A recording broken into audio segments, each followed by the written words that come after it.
Welcome everyone.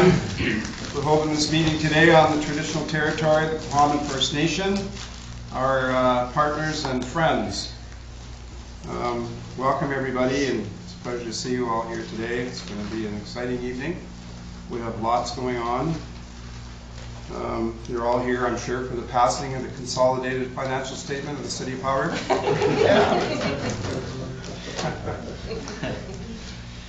That will happen today as well. We are waiting for our auditor who's flying in, so when he does arrive, we will welcome him into the chambers and deal with his piece, and then carry on, because he's actually slated right up front here. But if he doesn't get here in time, that's what the interruption will be. He'll be arriving, and we'll be listening to his report, and then so we'll slip him in if he doesn't get here in time for his piece. So I'm going to start off with announcements this evening. I'm going to start off by asking Councillor Skadsheim to give us her announcement.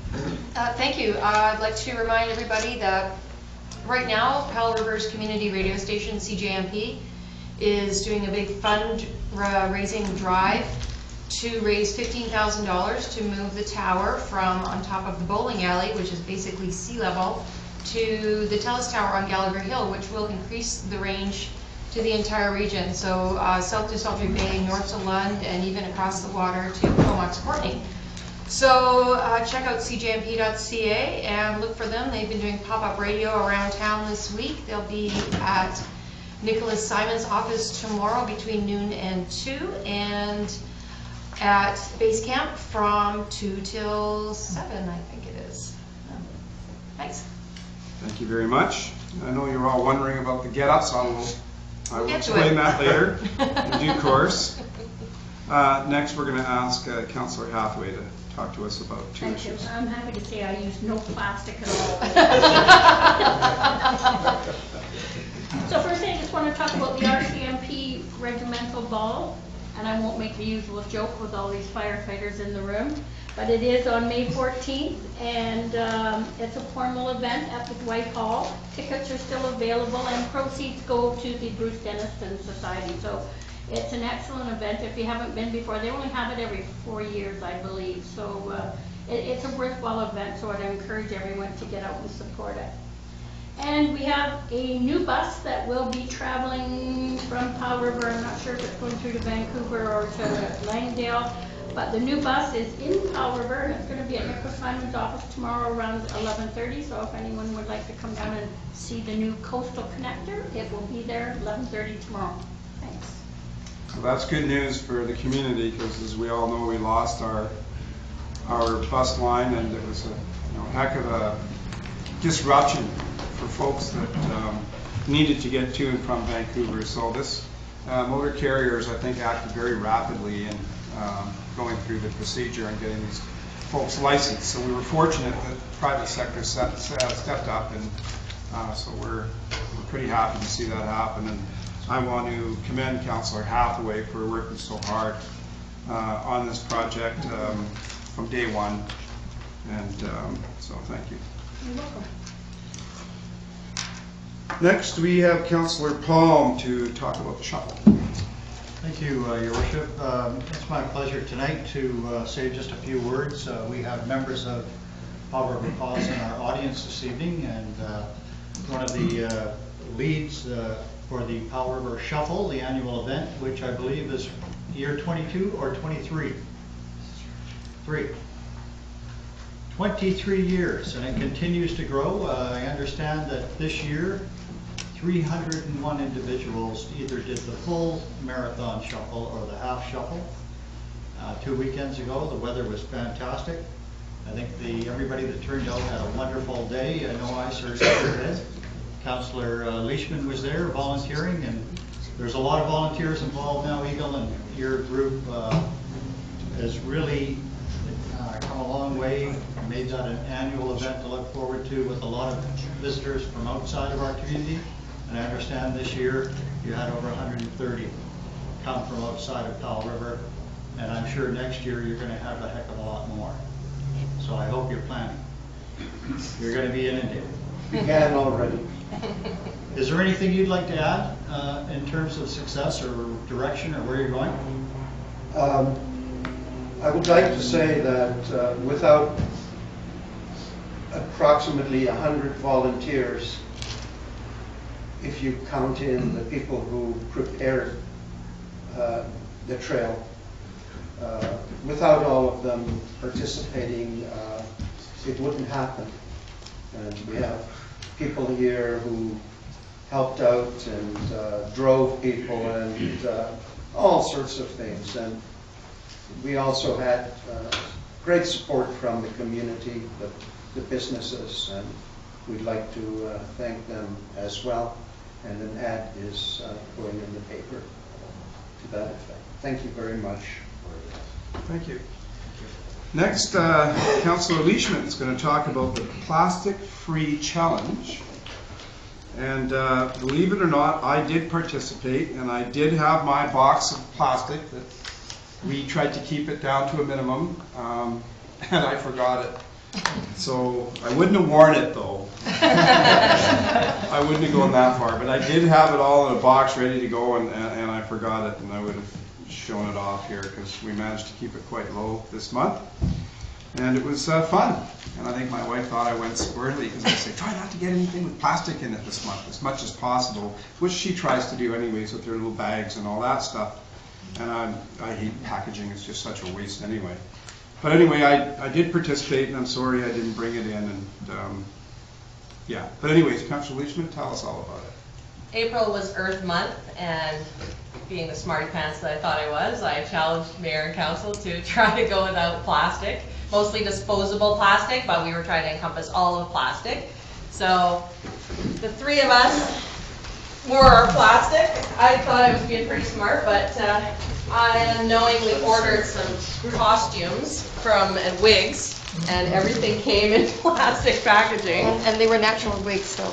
They were plastic wigs, and I wasn't gonna wear the wigs. But anyway, it goes to show like how everything that you try to buy has plastic, and like this isn't even the things that still have product in it, like shampoo bottles and juice and stuff. Like it was just even though I was standing in the store going, oh, it's in plastic, I'm not gonna buy it. But I mean, I had to buy a thing of Tums because I had indigestion, and it comes in a plastic bottle. So I mean, just having to wear the things that you just can't get away from, and like these aren't recyclable. This is garbage, and this is garbage, and this is garbage, and this is like it's all garbage. It's not recyclable, so it's kind of a joke when we say, oh, we're so good at recycling, but a lot of it, most of it is not. Even if you go through the process of recycling it, it's not actually being recycled. It gets carved out and thrown in landfill anyway.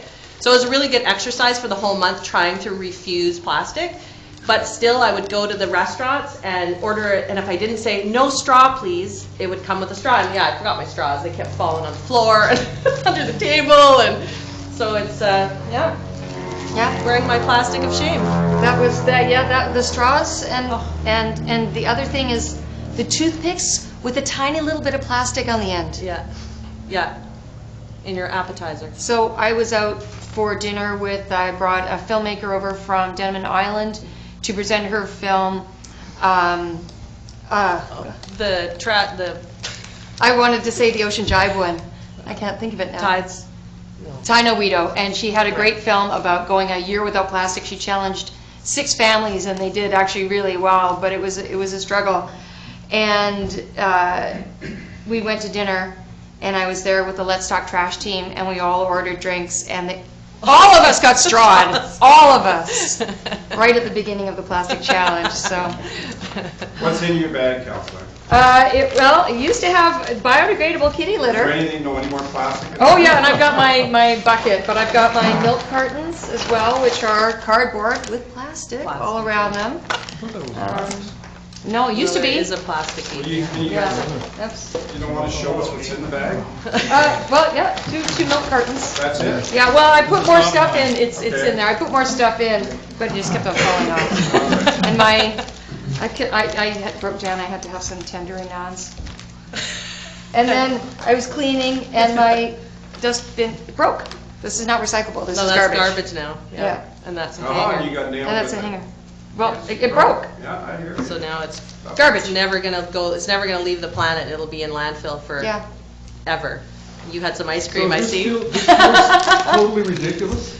I mean, I'm feeling totally ridiculous. Especially because you It's lose. even more uncomfortable. You have the It's most ridiculous. plastic. Well, You lose. I have less than that. and so what are we gonna do? Says you. Stop eating. And how does the earth feel? Because the earth is wearing a lot of stuff too. Yeah, That's all I've got to always. say. I really want Forever. to take this off. Alrighty. Yeah. So, Councilor Beecham, you win the most, you know, the, how do you say, Stylish? stylish. Thank you. Very much. And you lose for the most plastic, so I have less than you. Good job, that's So, great. but thank you very much, you guys. You got a good picture of that? Yeah, you're good. Take the rest of mine here. Will these costumes be sold on eBay? The collector's items. Brilliant hat. Oh, that's such a, I love this council. Okay, next we move to Councilor Brewer, Trail Strategy, please. Thanks, Your Worship. So there's two things I want to touch on. The first is the regional district's got a regional trails strategy underway with the intent to prepare a plan that identifies which trails are important, which trails the community feels should be maintained, and ideally it also helps once you have a regional trails plan in place to seek funding either from local governments or other funding agencies. Just gives the trail network more legitimacy. And as we all know, we're coming to rely on our trail networks more and more here in this community. So they prepared a whole bunch of maps with as many of the trails as possible identified. A lot of the user groups were involved in that. But now what's really important is the week of May 16th. So Monday, May 16th, there'll be a community meeting up in Lund. Tuesday, there'll be one at Plowman and one at the rec complex. This is on the Powell River Regional District's website as well. And you'll probably start seeing it pushed out on social media and in the paper as well. I think it's in PR Living and it'll probably be in the Peak as well. Wednesday on Texada and Thursday at Lang Bay Hall for Area B and C. So really, I'd encourage all of you to get out and attend these if you can. If you're involved in a rec group or 2 or 3 or 4, encourage your friends and members of those groups to get out and provide feedback to the team putting this together. And the second thing I want to touch on, not nearly as exciting as the Plastic Free Challenge, which I had as much plastic as Councillor Hathaway. Very little. Very little. Very little. Probably about as much as Councillor Southpath. The city's got a grant funding advisory committee it's put in place. So we're looking for 2 people from the public to be on that committee. And we want to look at how the city gives grants in aid as well as how we consider doing our permissive tax exemptions. So grants in aid, we provide cash and in-kind grants in aid every year. We also provide up to close to $400,000 worth of permissive tax exemptions now. For some of them are statutory where you have to provide them, some of them are permissive, so for various nonprofit organizations and community groups. So it's been about 10 years probably since the process has been looked at and the policies. We want to take a look at it again. And it'd be great to have a couple of people who are keen in those or have an interest in how that's done to put their names forward. And the deadline for that is next Tuesday, May 10th. So if you think you'd like to get involved in that process, please consider participating. The info is on the city's website, right on the first page. If you go there and scroll down a little bit, you'll see the notice there. Thank you. Thank you very much. Before we move on to our next part, I just want to acknowledge Ellie, our student council. Their meeting was last night in these chambers, and you were chairing last night, Ellie. She was sitting in my chair. And just for those of you that don't know, the last council, prior to this council, we started student council. So they're in conjunction with the city council. They have their own agendas and interact with our agendas, make recommendations to us. They have staff support. And we have councillors within our city council that work interactively with the student council. So thank you and welcome. So next we move on to Mr. Fraser. And he's going to have the pleasure of introducing and minting our new fire chief. And it's a very proud day for Captain Ray Peters, retired, his wife Lori, and their family. The mother, late mother, just passed away. Our condolence again to our chief. A very proud day. You know, a person that grew up in this community, that I watched and grew up in this community. A very integral person in our community, volunteer, firefighter, at one time union activist, and then deputy and now chief. What a great thing. So I'll turn it over to the CAO and Councillor Hathaway, who holds the portfolio. And Mr. Mayor, carry on. Councillor Hathaway, if you could join me on the dais. I have to make a lot of decisions, and some of them are easy. And making Terry Peters our fire chief is the easiest decision I've had in 5 years in this meeting. Come on up, Terry. The problem is Terry's out of breath. Please disrobe. Woohoo! The music. No lip sync.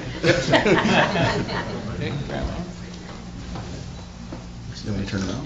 yeah, turn around, face the cameras. Might be better.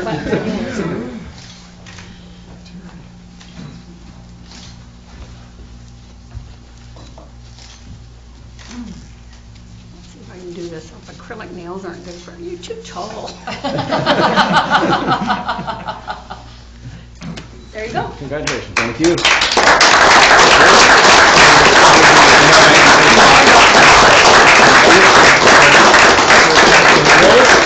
Come up, please.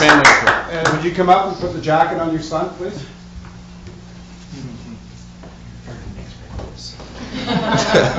You'll have to do that.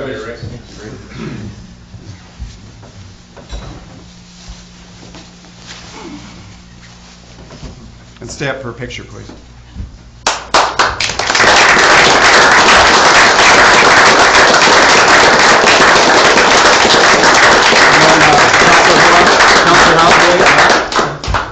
Lori, I think you had something to do with it. Yeah, come on up, Laura.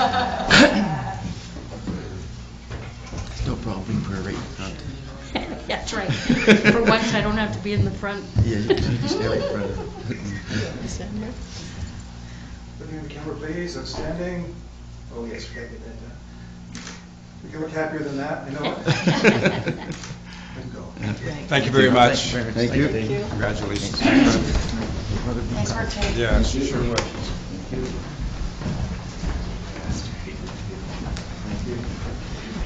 Congratulations.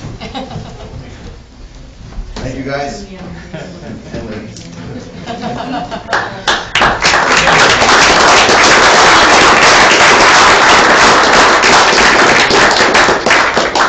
Just in case any of you don't know, you see my brother-in-law hugging, that was the Wildwood hug.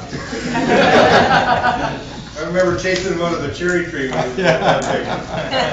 Very proud of him, as you are too. Yeah, the Wildwood hug. And now we have a vacancy as deputy chief. Tomorrow morning, an advertisement will be posted on Civic Info, our website, and the local newspapers advertising for a new deputy chief. Thank you. Congratulations. Take care of each other. We will. Okay. Next, we move on to the agenda. We have some additions to our agenda. Item 4.2. It's the 2015 Consolidated Financial Statements Resolution. Item 4.2. Well, that's it, isn't it? Yep. Just the one addition. Okay, sorry about that. So can I please get a mover to accept the agenda? Councillor Oh, we have Leishman? another edition. Oh, we do? Chair, Oh, we do? We're going to do a motion to go in camera this evening. Oh, I thought it was in there. No. Number 13, motion to go in, oh, okay. Yeah. And sorry, folks, number 13, motion to go in camera. I thought that, we only have the number wrong there. Okay. With those two additions, moved by Councillor Leishman, seconded by Councillor Statsheim. All in favor? Unanimous, thank you. We move to adoption of the minutes of the regular council meeting held April 21st, 2016. Moved by Councillor Hathaway, seconded by Councillor Brewer. Any errors, omissions? Seeing, hearing none, all in favor? Unanimous, thank you. Next, we move into delegations. I'd like to invite Mr. Paul Cummings from Cathalmu, Artistic Director, regarding the 2016 Cathalmu Festival. Good evening, everybody. Mayor, Council, it's my absolute pleasure to be here along with Tom Colazar, our chairman for Cathalmu. Boy, our festival is absolutely bursting at the seams this year. We've had 54 choirs apply to come to Cathalmu, if you haven't heard already. Wow. And we maxed out at about 25 to give you an idea. And those applications come with bios from all the choirs and the directors, and many, many recordings for me to listen to. And not only are the numbers high, but the caliber of the choirs is extraordinarily high as well. So we couldn't be happier with all of those applicants that have come in. So how come we had all these applicants come in, and how come we're bigger than we have been in recent memory? Maybe it has something to do with the international advertising that we're doing and the personal connections we've been making with directors of very good choirs around the world. Maybe it has something to do with that magical and majestical Choir of the World totem pole that was unveiled in the 2014 festival. I'm curious to know how many groups are coming to 2016 vying for that gala prize. Speaking of advertising, I'm wondering if members of council and mayor and anybody in the room, if you have your smartphones with you, you might want to pull them out at this moment in time and consider downloading our new Cathalmu app. Oh. Yes, we have an app. And it's kind of a neat little Cathalmu anecdote. And I hear thousands of little small world stories, and this is yet another one. We were made contact with or by a gentleman in New Zealand who was at Cathalmu in 2004. Oh, you can, if you go to your app store, or your, what's it called? App Store. The App Store on your iPhone or Google Play on Androids, and you search for Cathalmu, our app should come up. And Came up right away. And it's a free download. So while that's downloading, I'll tell you about this gentleman, and his name is Kieran Donnelly, and he lives in New Zealand. And he sang with the New Zealand Secondary Students Choir here in 2004, and has incredibly fond memories of his time here with that ensemble. And he contacted us and he said, Paul, how would you feel about my company providing Cathalmu with a Cathalmu app? And by the next day, excuse me, most of the app had been put together, and he called me here in Pell River and had me spark up my mobile phone just like you are now, and Well, that's all you spoke. Come on.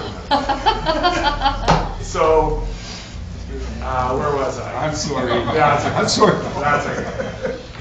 So he talked me through the app, and I was just absolutely floored with what he had already put together. We spent about 48 hours sending him information to include on the app, and it went live a week ago.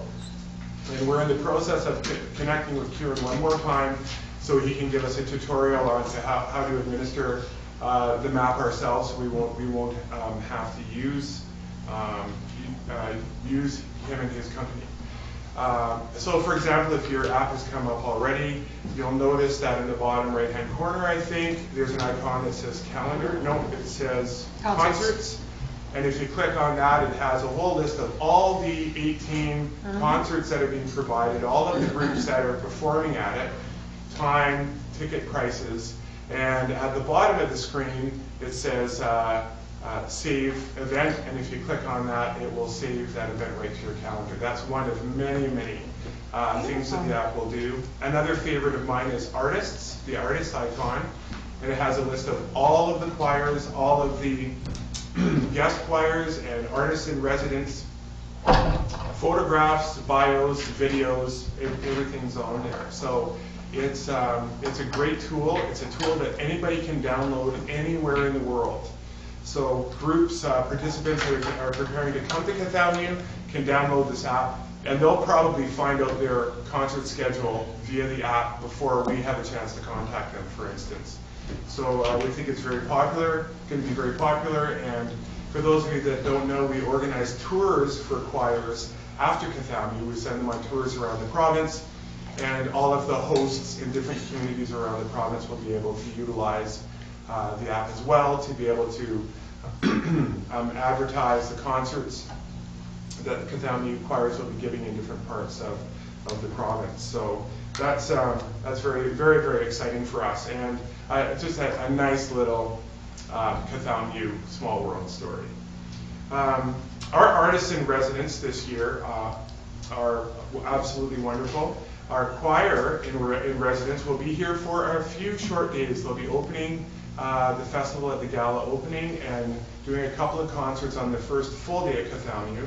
And the group is called Nouvelle Voix, and they're from Havana, Cuba. They're a professional 7-piece a cappella vocal group. And to give you an idea, one of the members, all they do is Cuban vocal percussion. All the way through, you swear there's percussionists in there. So we're extremely excited to have them come to our festival.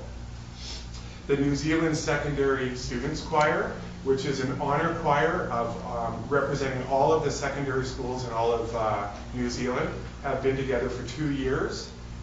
When they sign up, they do it for grade 11 and grade 12, and when they finish their second year, quite often they come to Cathamu. I wanted to make sure that they come to Cathamu, so I invited them to come as our guest choir.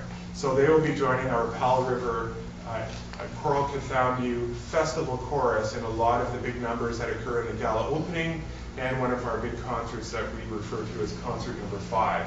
They are extremely exciting, large, boisterous, wonderful. We are putting a lot of emphasis this year on our gala opening concert. It will be spectacular. We have CBC radio personality Mark Forsyth will be emceeing the event. Nouvelle Voix and the New Zealand group will be showcased there, as well as a wonderful college group called Fullerton College Chamber Singers from the U.S. will also be performing at the gala opening concert. We have, boy, it's just going to be a spectacular unveiling of our 2016 totem pole at that event as well. People aren't going to want to miss that.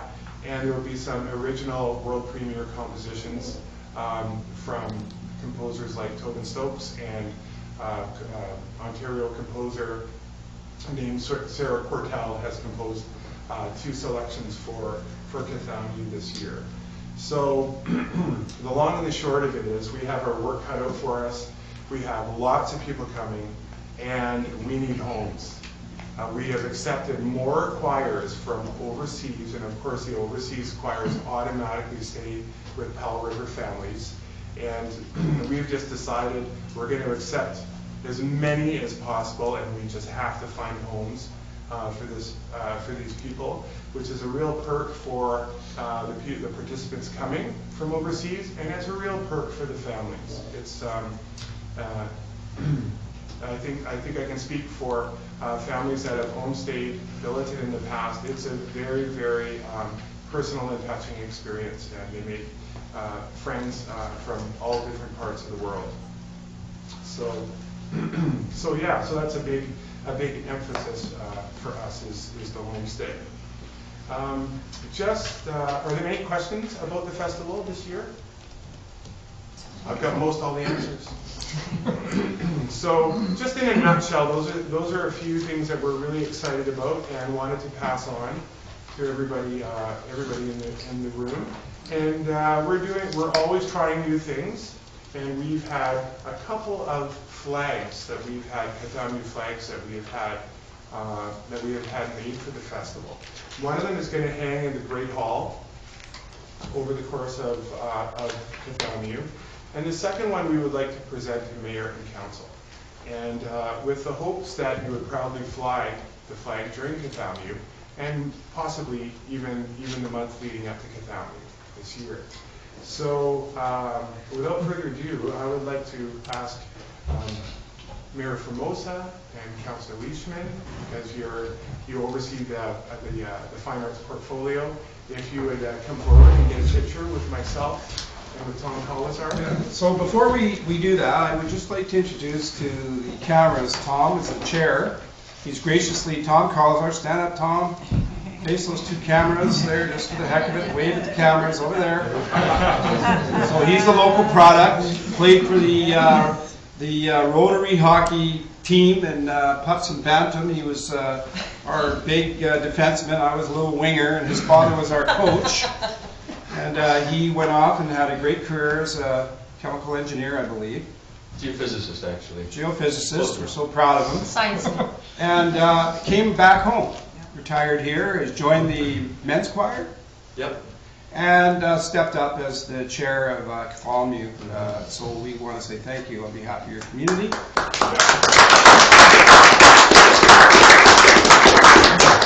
Now, what would you like us to do? Can you come up for a photo? Sure. See that you match my shirt. So Yep. that's good. Got it all figured out. Oh, wow. So, You two in the Oh, in the middle. In the middle? stretch it out so it's Stretch nice it out. Nice and- Okay, well, this will be nice and taut. Fly. Yeah, So, look at my way, please. That's happiness. Oh, there you go. Look at me, please. Thank you. Thank you. Thank you. My turn again. There's my Pulitzer. Perfect. Oh, there we Let's show go. council. Let's show council. That's awesome. Very nice. There, isn't that beautiful? Wow, that is. Wow. Yeah. Yeah. Awesome. You can wave, David, the wave. Wave and wink. Cool.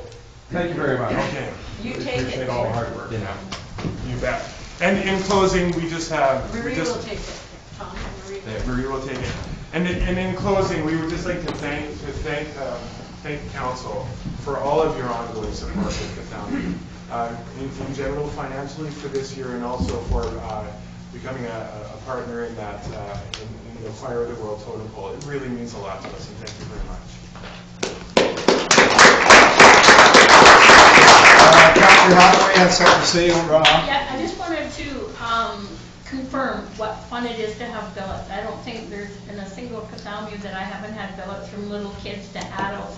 And you make lifelong friendships. I still, with Facebook and the internet, I stay in touch with a lot of the billets I've had over the years. So I would encourage everybody to step forward if they have the room in their home to allow a place for a billet. It's a lot of fun.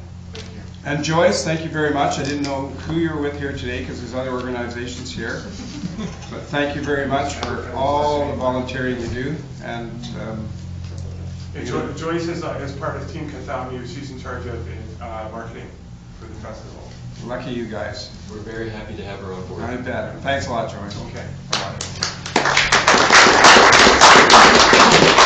Right. Yeah, so right on time. So next we have a delegation, Bill Cox with BDO Dunwoody Partnership. Our auditors regarding the City of Powell River 2015 audit, audited financial statements. Bill? Great, thank you. Sorry I was late for the start of the meeting. You were not. You're right on time, my friend. You're Came right in, on your spot. Came in from Whitehorse, and I was shocked and amazed to find that there's no direct flight from Whitehorse. We'll work on that. So there's a couple of things to go over.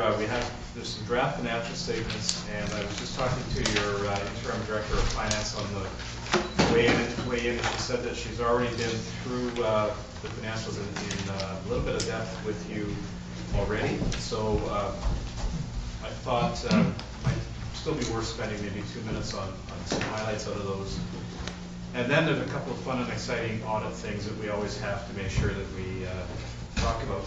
And I'm trying to pay attention to social media now, so I'm going to be watching for people in the audience that are tweeting, because I'm going to go back and check the tweets after. I've been doing that at different council meetings that I was at, and I was at a municipality recently. I better not say who it was, but it rhymes with Bangley. And I went back and checked the tweets after, and there was a tweet that said, "Oh my God, could this auditor guy be any more boring?" So maybe. Did it come from someone on council? Bill, you know you're doing a good job when they get it. That's true. Anyway, so is it okay if we start on the financial statements? And I'm sorry, I don't have your agenda numbering. Just go ahead. Statement A is where I am in the draft financial statements. It's called Consolidated Statement of Financial Position. And as I say, this could be super high level because I have been through some of the details already. Everybody find that? Yep. Okay.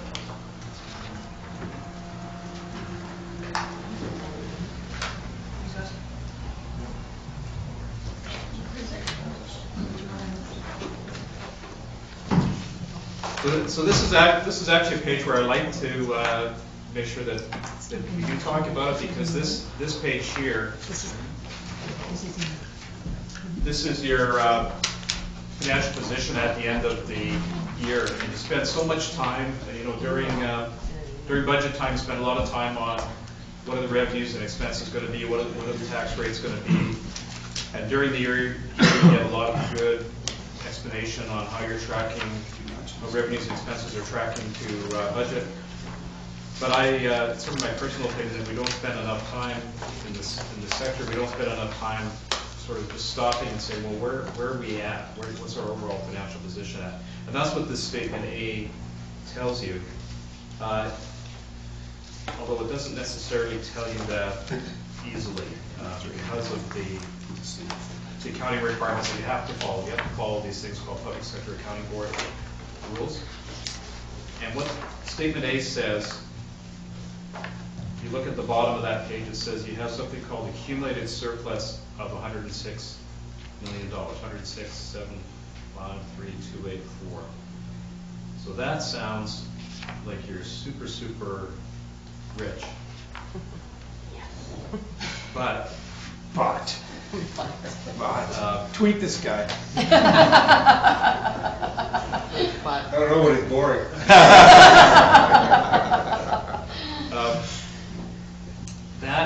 That number includes money that's already spent and in the ground in infrastructure.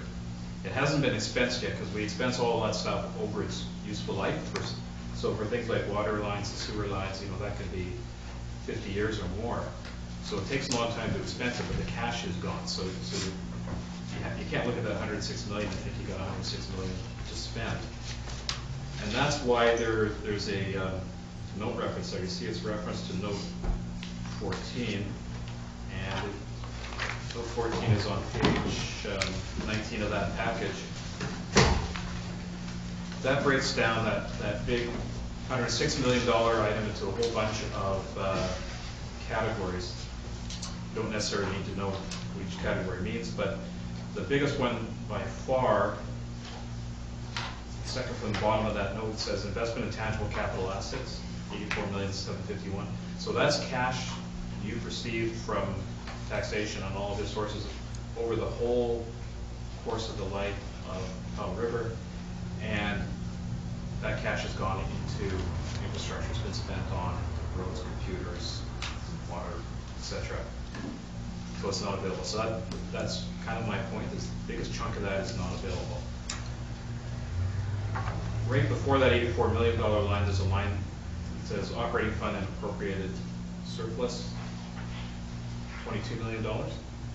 That is more or less the cash at the end of the year that you actually have available. But there is, and it's on the lines just above that, reserve accounts, reserve fund balances. The biggest chunk of that, 12 million or 5 million, so it's $17–18 million of that 22 is available. It's there for purposes, but it has some strings attached to it. All those reserve accounts, as you know, have strings attached to it. So it's kind of a long way of saying you take that 106, you back out what's already spent on infrastructure, you back out what's got some strings on it for reserve funds, and you're left with still a couple $1 million, so that's good, because no organization can run with zero, because there's ups and downs during the year. You need to have some working capital, but you certainly can't be accused of being too rich. Actually, isn't it 4 million we have available instead of a couple? Yeah, if you add up 2.2, 200,000, 400,000, 900,000, so about whatever that is. Yeah, about 4. Okay, thanks, sorry. So that's, that's good. You need to have working capital, but I just don't think you can be accused of being too rich, which is the story you might get if you just focus on that $106 million. The other thing I wanted to say, I'm back on statement A again. Maybe just one more thing to say on this statement. There's a line sort of 2/3 of the way down the page, something called net financial assets, 12,702,937 at the end of December 2015. That is also supposed to be a key financial indicator, so something to look at, particularly how it's changed from the previous year. So last year it was $9,698,000, so we're up $3 million. So that's a $3 million improvement in financial health. What that line represents, that says if we took all the assets that we could sell, because we can't sell roads and stuff like that, took all the assets we could sell, liquidate all our investments, pay off all our liabilities, what would we have left over? We'd have $12 million left over. So that's a good indication of financial health right there. So particularly that it's improved from previous year. There's many local governments in BC. I haven't really haven't counted them, but I would guess maybe about 1/3 of them would actually be in a deficit position on that line. So they've spent more than resources they have, which means they have to, in the future, somehow have some more tax rates or other revenue to pay that off. So it's not that uncommon to be in a deficit position. You're in a fairly healthy, positive position, so that's good.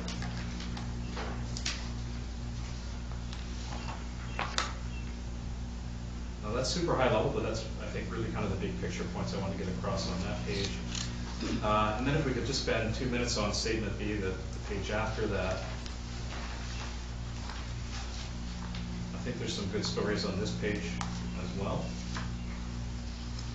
The key indicator here is the annual surplus line. It's the 3rd from the bottom of the page. It says 3,000,009. It's the middle column. The first column is the budget.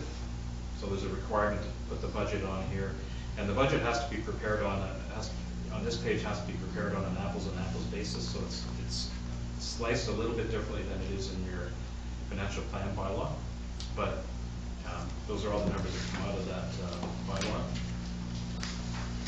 On the left, the middle column in bold is the actual results for the 2015 year, and on the right is the results for 2014, so you can compare. So the annual surplus, that middle column for the year, is $3.9 million. That's good, but you should always remember that when you spend money on infrastructure, it does not hit this as an expense, because, as I said earlier, we write that off over many years. So you really have to always be in a surplus position on this page, because you need that surplus to go and buy some infrastructure every year. So having a $3.9 million annual surplus doesn't mean that you overtaxed taxpayers by $3.9 million. So that's kind of important to know. The other things I would point out on here, and your Director of Finance may have pointed this out too, just some of the items that are quite different from budget. There's a line in the revenues called government transfers, sort of halfway through that revenue section. You can see the budget was $6.4 million. The actual was $1 million, so almost $5.5 million under budget. The reason for that is that included a lot of funding for potential capital that it wasn't done in the year, hasn't happened yet. So no capital, no funding. So that's why that's so much lower than budget. And then I was looking through the expense categories at the bottom there, and these are all, those categories are all sort of by functional area, general government, transportation, environmental, public health, etc. And you can see, as you look down the page, look at the very left column and then the middle column, which is the actuals, bold, that really every single department, they're coming in close to but a little bit under budget. So that's a pretty good budget management shown with those results there. And nothing over budget, which is good. So that was really kind of the big picture stuff I wanted to make sure that we talked about. There's, I think, another 46 pages of notes and schedules, which really is good reading. You can read it tonight after the game's over. I think, though, of all the notes, I won't necessarily go through this, but of all the notes to read, and this would apply to any statement you're looking at, that would be for a private company or a municipality or anything, is the contingencies and commitment note, which in these statements is on page 12. I won't go through this in detail, but it's always good, you always get a good sense for what's out there and what potential things on the horizon for whatever organization you're looking at.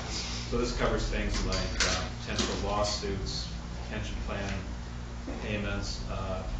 It also discusses there's some disagreement about remediation costs for the old long-closed landfill. Who should pay that, the city or the regional district? So that hasn't been resolved, so that's contingency, so that's in the notes to the financial statements here. So good note to take a flip through when you have time. So that was all I wanted to mention as highlights to the financials. If we have, do we have time to talk about a few fun audit things? Yes, sir. Carry on. So now I'm in our letter to you, which I think is also in your package. This is called, on the front page it says City of Powell River Audit Results and Communications, Report to the Mayor and members of the Council. And same thing here, I'm just gonna hit a couple of highlights. You don't necessarily need to follow along if you can't find this one easily, because I'll just speak to a few things out of here. Number one, this is, if you are following along, this is page 4 of our letter, status of audit. Our audit work is 99% done. The last 1% of the work we can't do until council passes the financial statements. When that happens, that's sort of the final act of approval on your end, and then we go away and do our last little bit of process, which we call subsequent events work. So that involves things like going to talk to your lawyers one more time, seeing if anything's popped up, any lawsuits or things that popped up since the time that we were physically here till now. We're not expecting much because it's not that long ago that we were out here. So we have a little bit of follow-up to do, and then we'll give you the signed audit report. So you don't have a signed audit report in your package because of that reason. We're 99% done, but we're not 100% done. I always sort of hate talking about this, but we have to make sure we communicate this to you, and this is the concept of materiality. I'm sure I said this last year, but we have to talk about it every time. Our opinion on the financials says that we believe the financial statements are fairly stated. So we don't say accurately stated, we don't say accurate right to the penny. It's fairly stated. The reason for that is because we don't look at every single transaction. We do sampling, and the sampling is set up to say that we believe the financial statements are fairly stated plus or minus some amount, and that amount is materiality. So it's very much like an opinion poll. When you get those opinion polls and they say for sure the NDP are going to win the federal election, plus or minus 5 percentage points, and they were a little bit wrong on that one. So our materiality level is $603,000. So that means that our work is set to make sure statistically that we think the numbers in the financials are correct, plus or minus $600,000. Now, your staff, of course, do not have materiality like that, so they're getting everything exactly to the penny. We're a high-level overview, overcheck of what they're doing to that level.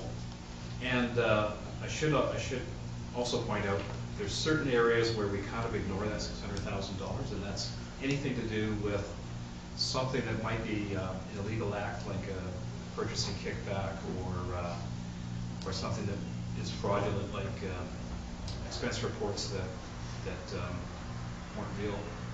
I was going to say like Mike Duffy, but I guess he's innocent. So he's a bad example. But in any of those areas where there's potential fraud or illegal acts, we throw that whole $600,000 materiality out the window, and we say we have zero materiality in those areas. So if we came across anything, $20 item that looked like it was fraudulent, or an expense that shouldn't have been paid, and that sort of thing, we would report that to you at this meeting, actually. Unfortunately, we don't have anything to report, which is good.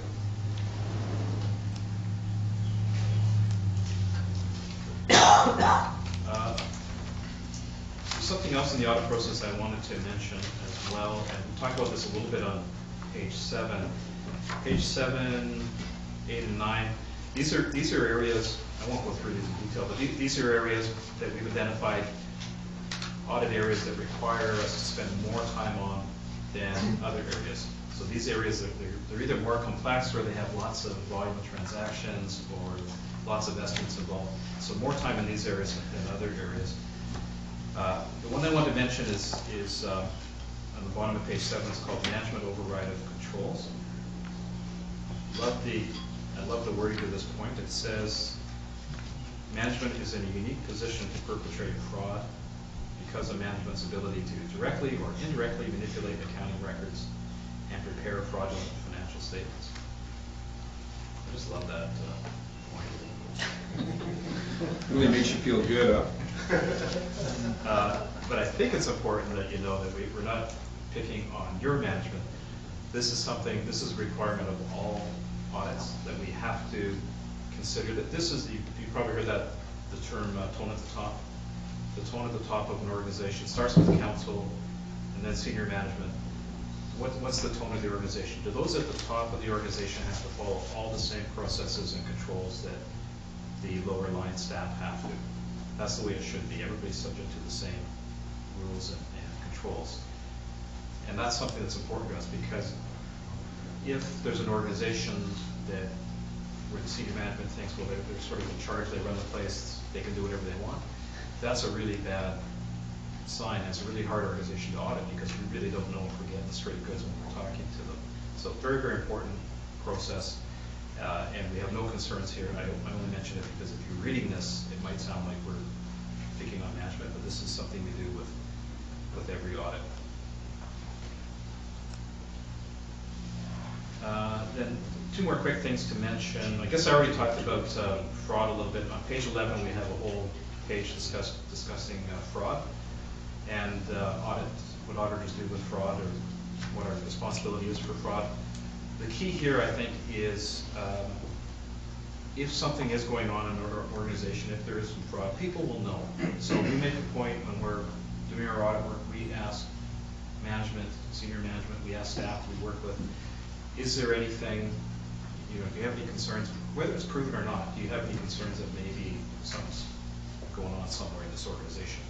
Big organization, it's hard for everybody to know every little bit, but if you ask enough people, you hear some things. And we've had other communities that we work with where there have been some sort of rumblings in the community about something going on. The one I remember is a works yard where staff at the works yard, so not here, staff at a works yard were selling pipes and other metals from the works yard to make a little money on the side. Obviously, not very good, but somebody, that was actually a council person that had heard that. They didn't have any proof they'd heard that, and they mentioned it to us, and we followed it up. So the point of having this in our letter here is just to remind you that if you do hear something in the community, please let us know. Like, you can let management know as well, but please let us know, and we'll sort of factor that into our audit work and our audit plan and make sure that we're looking at things. And then the very last thing to speak to, did I go over my time limit? Okay. Very last thing I wanted to mention is Appendix F to our letter, something called the management letter. It's page 22 of that package. This is our chance, because even though auditors are lovely, friendly people, this is our chance in this letter to complain about things. So this is where we see something that we think could be done better, differently, or a control that could be improved. This is our chance to make some recommendations in this letter here. And I won't go through these in detail either, but the letter split up into two parts. We have some recommendations from last year, which start on the bottom of page 22 and go forward. There was 4 points we had last year. All of those points were acted upon. There's one of them, access rights to computers, that we'd like to see a little further action on, but basically all acted upon, so that's great. And then in terms of the current year, we have just 2 points, it's not very many, and the 2 points we have for this year do not relate to anything control related. They're really just sort of systematic things, and actually they're both in the same area. One is called Review of Capital Asset Register. So that's the Capital Asset Register is your master listing of all the infrastructure that you have. It's important, obviously, if you have control of that, you know where all the pipe in the ground is when you put it in, how old it is, what condition it's in. We found just a couple of minor problems with that we commented upon, and management, in the letter we have management response to that, and they agree with that, and they have some plans for how they're going to tweak that and fix it up. And the second point is also related to infrastructure, and it relates to just a bit of a bug in the new package, new asset management software, and there was some problems with the calculation there of amortization, that's how we write those expenses of the infrastructure off over its life. So a bit of a bug there also, and staff have also responded to that, saying that they are going to work with the supplier, which is citywide, to make sure that that's all 100% working perfectly next year. So really, in the bigger scheme of things, those are pretty minor complaints. There's no concerns about controls or money going out the door or anything like that. Pretty minor complaints, but we have to have something to complain about. Otherwise we don't feel good. So, sorry, that gets me to the end of the highlights. I want to make sure I covered. I don't know if it's appropriate for questions or... Yeah. So, thank you very much, Mr. Cox. Any questions for the auditor? Mr. Chair, financial... No, I think Councillor Skazan's probably got the same question I do. Thank you. I was hoping you might be able to speak a little bit about the municipal corporations that we have, and 2 of them are sort of mentioned one way in the notes, and the other one is mentioned in the schedules, and why are they different? That's a great question. And the reason why I say that is because there's some debate among the accounting standards people about whether what is happening now is the best way of accounting. And so this issue that you're talking about happens with many local governments. So the issue is there's 2 kinds of corporations that you can have. For purposes of accounting, there's 2 kinds. One is called a government business enterprise, and that is a controlled organization that has been delegated the authority to operate a business on its own without council having to rubber stamp every decision. And those sort of organizations have to be self-sustaining, they have to be profitable, they have to be able to pay their debts without guarantees from the city, that sort of thing. So those are accounted for on what's called an equity basis, where none of their transactions and balances show up in the statements except for on one line, although there is some disclosure in the notes with further details. The thinking behind that is that if these are really separate and they can stand on their own and they don't need support from the city, then we don't need to commingle them in with the city's results. However, and that's the proper accounting, and that's what you're doing.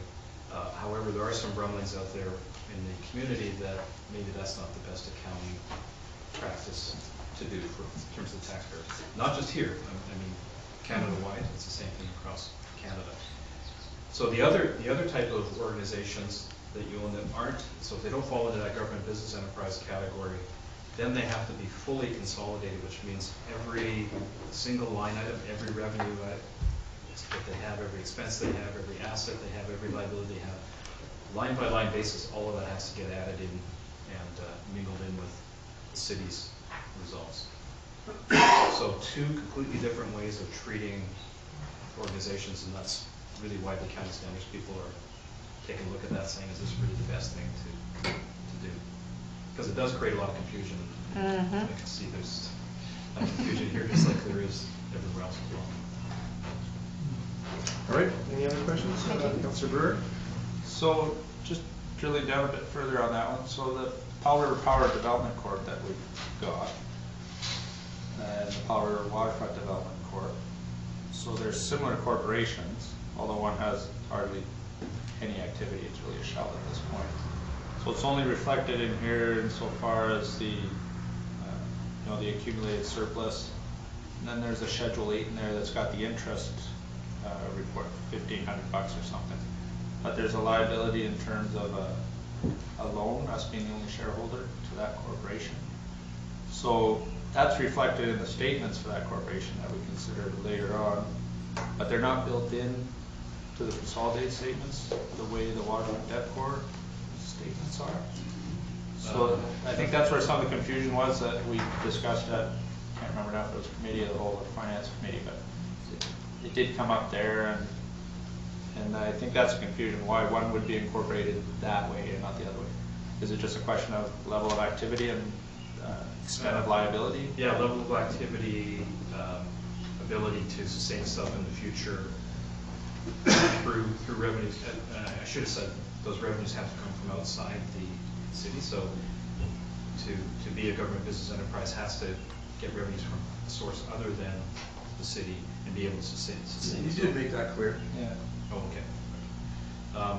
So yeah, I'm sorry. I know it is super confusing how they're treated differently.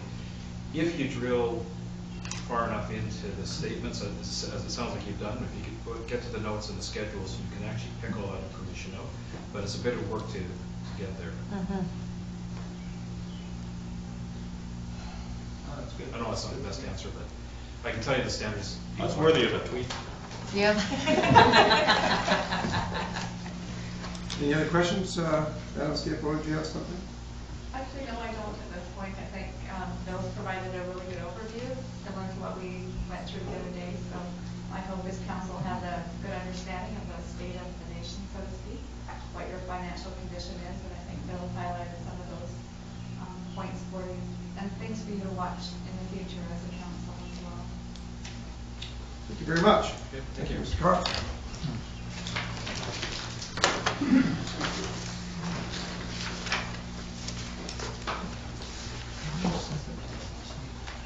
So we'll move on to item 4.2. Councilor Burr. Yeah, having heard that presentation from our auditor, I would move that the 2015 consolidated financial statements for the city of Powell River be approved as presented. Seconder, please. Councilor Leishman. More questions, comments? Seeing, hearing none, all in favor? Unanimous, thank you. Next, we move on to correspondence. We have four proclamations. We'll start off with National Missing Children's Month and Missing Children's Day.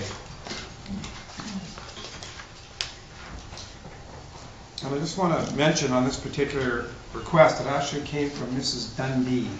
Remember Michael Dundee? Dundee, sorry, Dundee. She's the chair. Yeah, she's the chair, and that's like 33 some odd years ago that her little child went missing. And here she is today, still chair of this organization. It's probably something she started. My heart, you know, I read it to my wife today. I just went, oh my God, look at this, you know, this poor woman. But anyway, she's, you know, turned a terrible thing into something for her community and for other families and to give hope.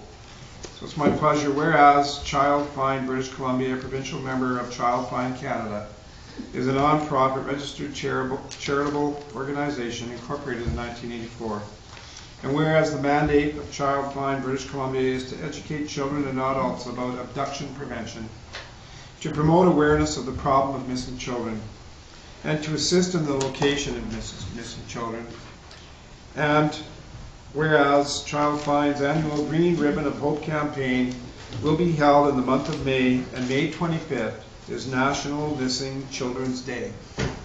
And therefore, be it resolved that I, David John Formosa, Mayor of the City of Powell River, do hereby proclaim the month of May 2016 as Child Find's Green Ribbon of Hope Month, and May the 25th as National Missing Children's Day.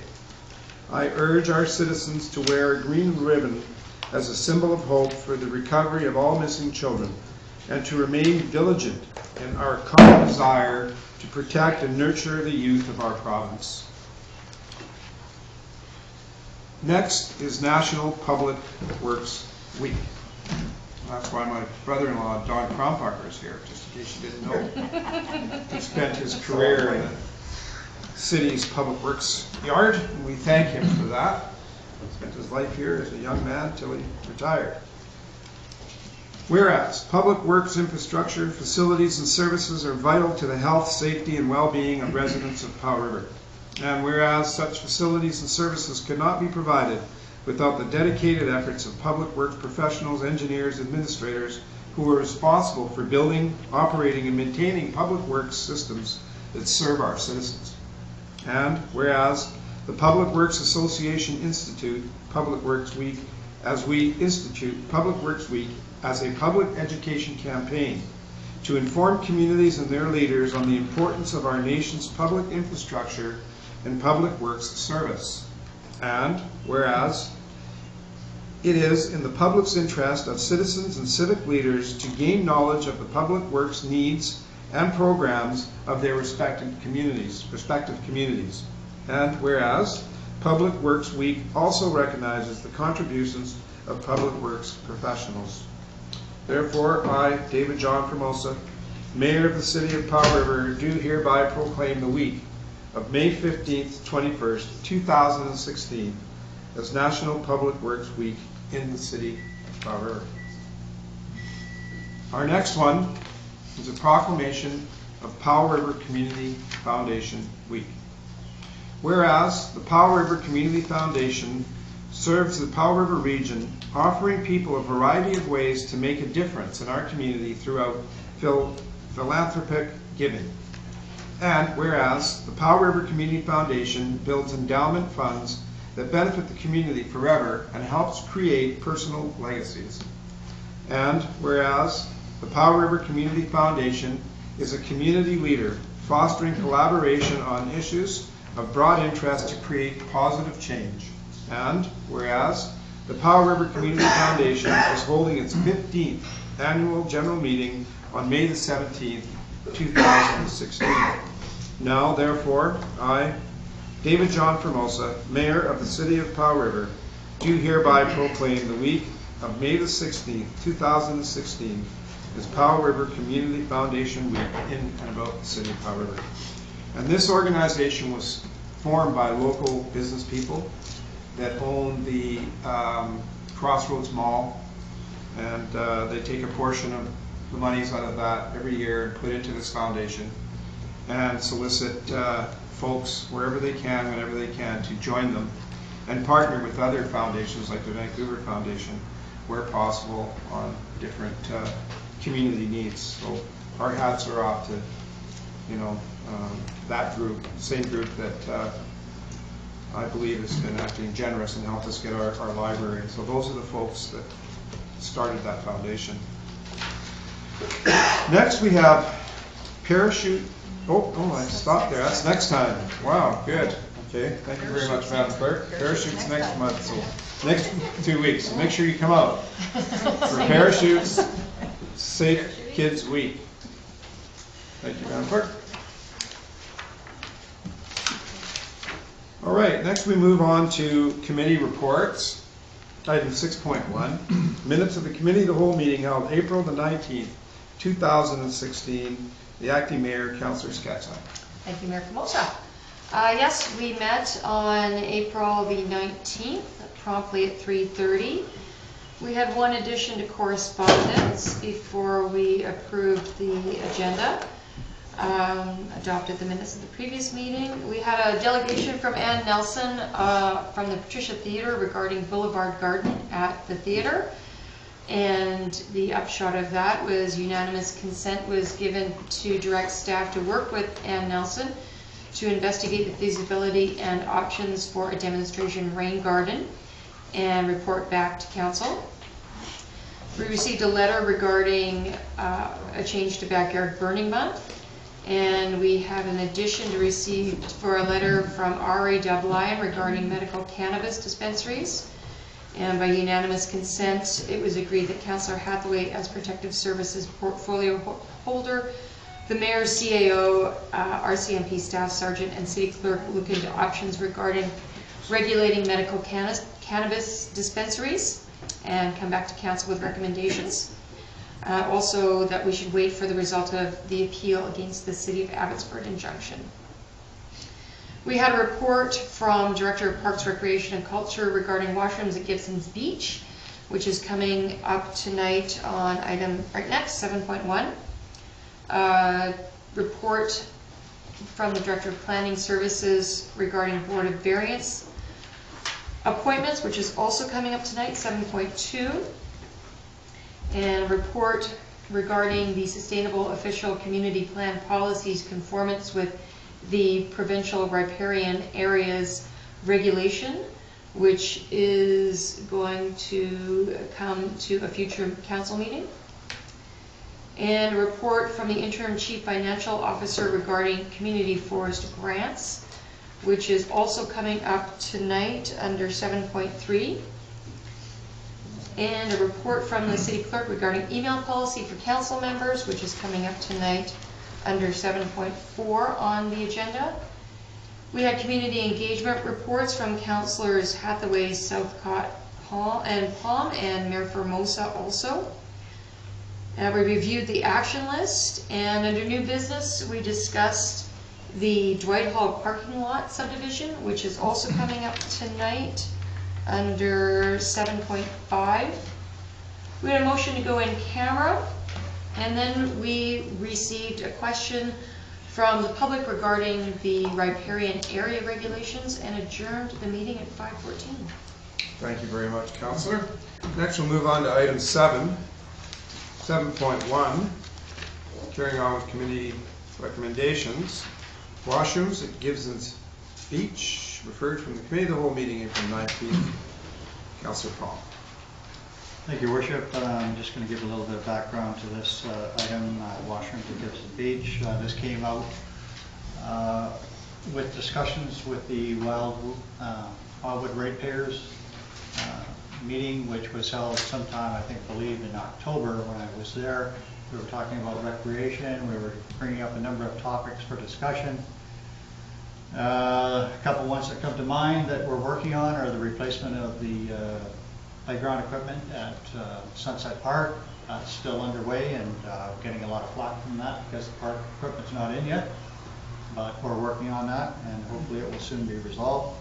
But the washrooms at Gibson's Beach specifically, which is what this resolution is speaking to, was brought forward by Mr. Bogarts, our Director of Parks and Rec, a couple of weeks back. It's on the table tonight, and the resolution speaks to providing portable washrooms, 4 of them at that site for public use. It's well used trail that wanders along the waterfront, and it's time that we have some washroom facilities there. So he's put his thinking cap on, and the cost-effective remedy for the situation is portable toilets. And so I'll read the recommendation, and council had a bunch of questions at our meeting a couple weeks ago. They may want to ask a few more questions tonight. We'll see where it goes. So I recommend that 4 portable washroom rental units be provided annually at Gibsons Beach Park for the period from April 1st to September 30th. Seconder, please. Councillor Scatsheim. Any comments, questions on these washrooms? Councillor Scatsheim. Sure, just for the benefit of the public who may not have been at the meeting, the Director of Parks and Rec reviewed the cost of building a precast concrete washroom with a holding tank at the site, and that was $20,000 versus this option of 4 portable toilets for $400 a month for the period of April 1st to September 30th. So. All right, and Councillor Southcott. Thank you, Your Worship. Just wanted to mention that I believe this first came to our attention through the considerations at the Wildwood ratepayers.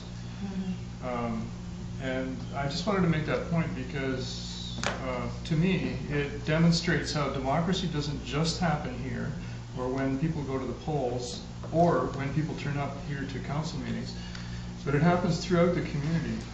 Councillors do attend these ratepayer meetings and various others as well. So it's our engaged community, and I'm delighted about that. Thank you. One thing that was missed, I'll just mention, council wondered why 4, it seemed like a lot.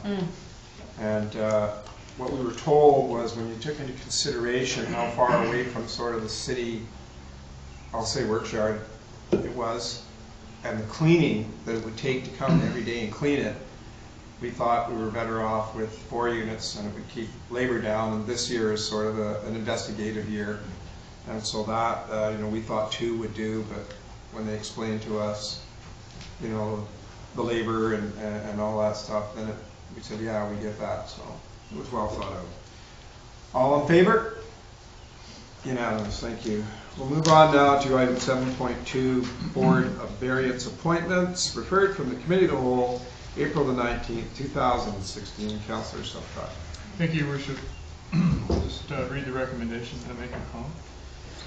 So, recommend that Robert Hainsworth be appointed to the Board of Variance for a term ending December 31st, 2018, and that John Treen and Doug Peel be reappointed to the Board of Variance for a term ending December 31st, 2018. Seconder, please. Councillor Hathaway. Any comments? Councillor Southcott. Thank you very much. So this appointment is because of a vacancy on the 3-person Board of Variance, which was left by Sandy Trombley. Sandy Trombley, who served for so long here. So I want to acknowledge that. And maybe just a word of explanation about Board of Variance. It's something that doesn't get used an awful lot.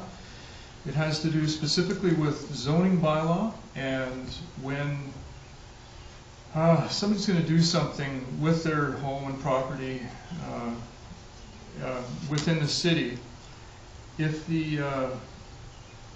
there's needs to be attention because there perhaps is a bit of a deviation from the zoning bylaw, and it has simply to do with real, not just inconvenience, but hardship.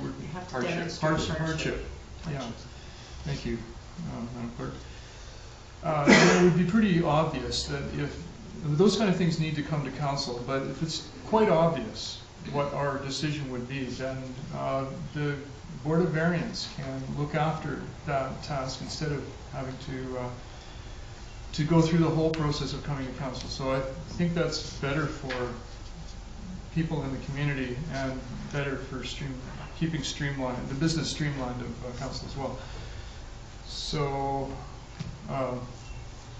thank you. Thank you. Have I called the question?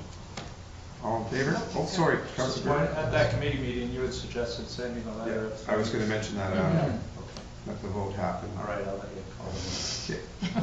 Anything else? Seeing, hearing none, all in favor? Unanimous, thank you. So, Councillor Brewer, go ahead.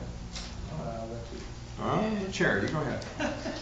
So the mayor did suggest that committee of the whole, and we were discussing this, to send a letter of thanks to Sandy, she was on for a long time, but also to the two being reappointed, because they've also been sitting on for a long time, as I understand, so. It's nice to send a thank you once in a while. Yeah, and it was good that you thought of it at that point during the committee meeting. Actually, the mayor has sent a lovely letter to Sandy Tremblay when she announced her resignation, and we will follow up to extend our thanks to the reappointees for their service as well. Thank you very much, Madam Clerk. Thank you. Thank you, Councillor Brewer. Next, we'll move on to 7.3, and we're going to be doing the community forest grants in 3 tranches.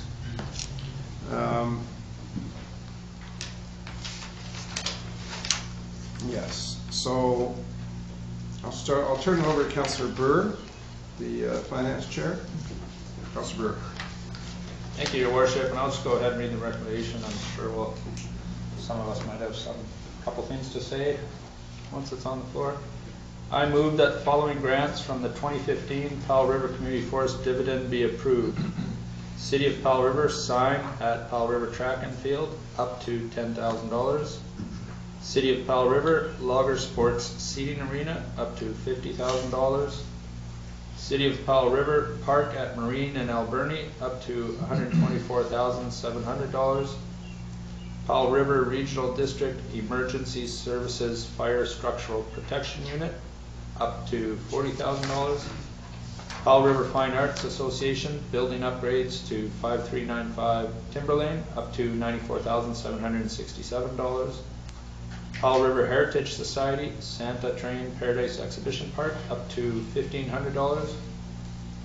Powell River Parks and Wilderness Society Confederation Lake Cabin Replacement Sunshine Coast Trail Outhouse Replacement up to $49,650. Powell River Search and Rescue Wet Weather Gore-Tex Parkas up to $14,154. Rotary Club of Powell River Sunrise Adult Exercise Park at Willingdon Beach Park up to $40,000. And Sunshine Folk Fest Society Permanent Covered Structure up to $119,449. Thank you. Seconder, Councillor Skysheim. Any comments? I've got a couple of comments. Councillor Brewer.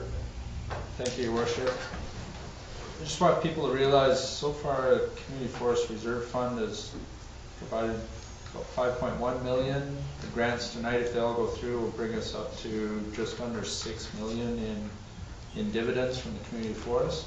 So one point I wanted to make was forestry, forest management, cutting down trees in and of itself is not a bad thing. It's how it's done, it's who reaps the benefits, it's where it's done, it's the scale of it.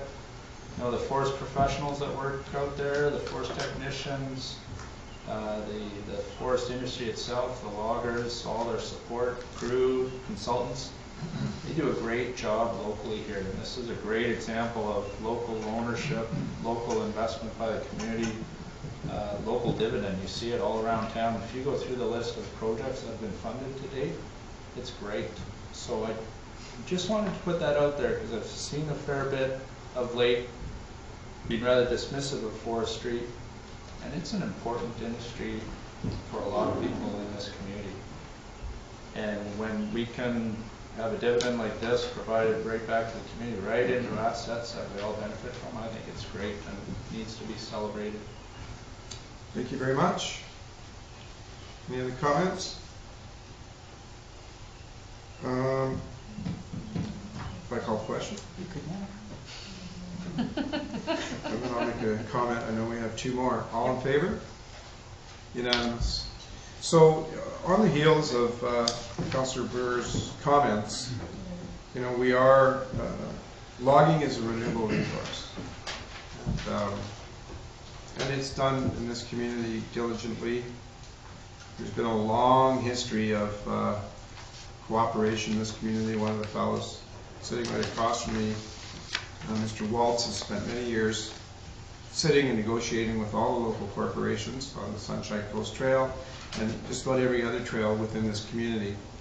And the common sense approach that is brought is celebrated. And I was interviewed in one of the logging magazines here lately, and I talked about that particular celebration in this community, how it's not a sunset industry here. It's not as big as it once was. But, you know, we in this community benefit from it.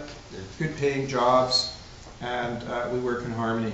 And I know they were quite impressed, and I haven't seen the article yet.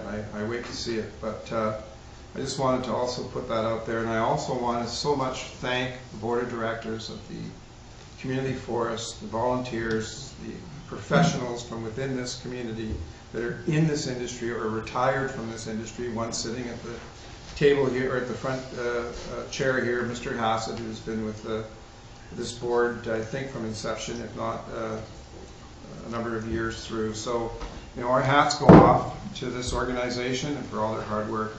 Councillor Brewer, carry on. We have two more, don't we? Yeah. We have to vote on this one. We did. We did. Oh, did we? Yeah. All right. You read it. All right, with that, I'll move that a grant to Powell River BC Climbing Co-op for an indoor climbing gym for up to $167,223 from the 2015 Powell River Community Forest dividend be approved, conditional on 1, an occupancy permit for the proposed space for the climbing wall being issued prior to granting the funds to the co-op, and 2, an agreement with the property owner in the event that the co-op defaults on the rent of the space, that the climbing wall remains the property of the city. Seconder, please. Councillor Skatsheim. Any comments, questions?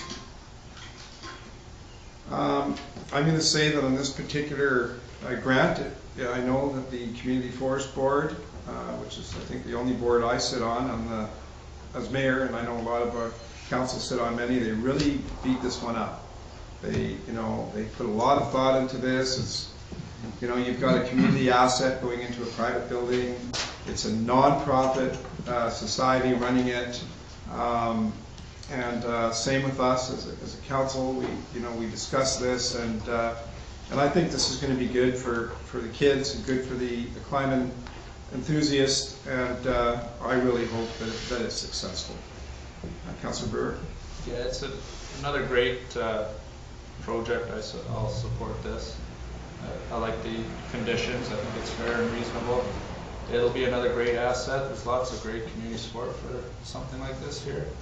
It'll be similar to the bike and skate park that we've got people coming to Powell River now to come visit because we've got that asset. We're going to see the same thing with the climbing wall here. But I did struggle with this one, personally, not because of the greatness of it, just the location. But I got over it. So I think it's for the better good. Councillor Palm, and then Councillor Slipcott. Your Worship, I got just a couple one comment and a question. That is, as far as the comment, not too long ago you could look around Powell River and you could look at our recreational facilities, and when you heard our youth saying, well, there's nothing to do in this community a few years ago, well, you took note of that because of the shape that many of those facilities were in, and I can guarantee you they certainly can't say that anymore. The opportunities that are presented here in Powell River to all of our population are, because of our community forest partners, are, I would say, second to none for a community this size. And we are so fortunate, so lucky. And the other one that I'm kind of surprised that, and I see Mr. Hassett sitting here, he's a board member of the Community Forest, and they're usually in attendance in large numbers. The board's usually here to make this big splash. Why So they'll be here at the next meeting, Councillor Palm, for the check. Okay, I'm glad to hear that. Yeah. Thank you. Thank you. Councillor Slipcott. Thank you, Your Worship. I just wanted to mention that with the initiative and objective of, I believe it's Parks and Rec, along with working in cooperation with Vancouver Coastal Health and various others like the Division of Family Practice, which includes the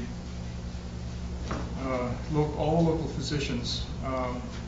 The objective to make this the healthiest community in BC is served so well by projects like this, because this is activity that just lends to health. So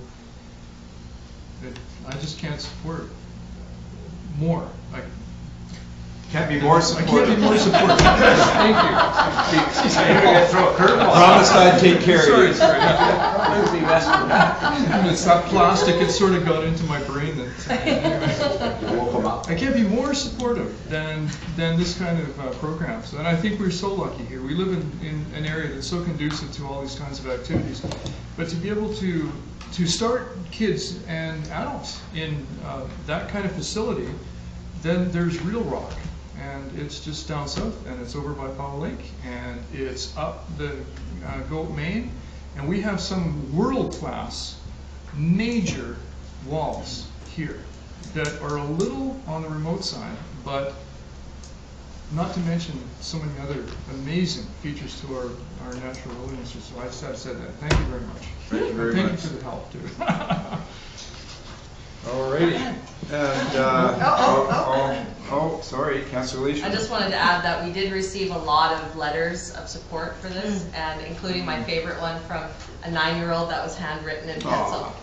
Yeah. It was really cute, so there was a lot of support. Perfect. Carry on now. We have one more. We have to vote on it. Pardon? Oh, we didn't? Okay. All in favor? Unanimous. That's why you have a clerk. Earning her salary tonight. And Okay. this next one I have to declare conflict because I Thank you. did the plans for the extended care outdoor garden space. Thank you. Please note.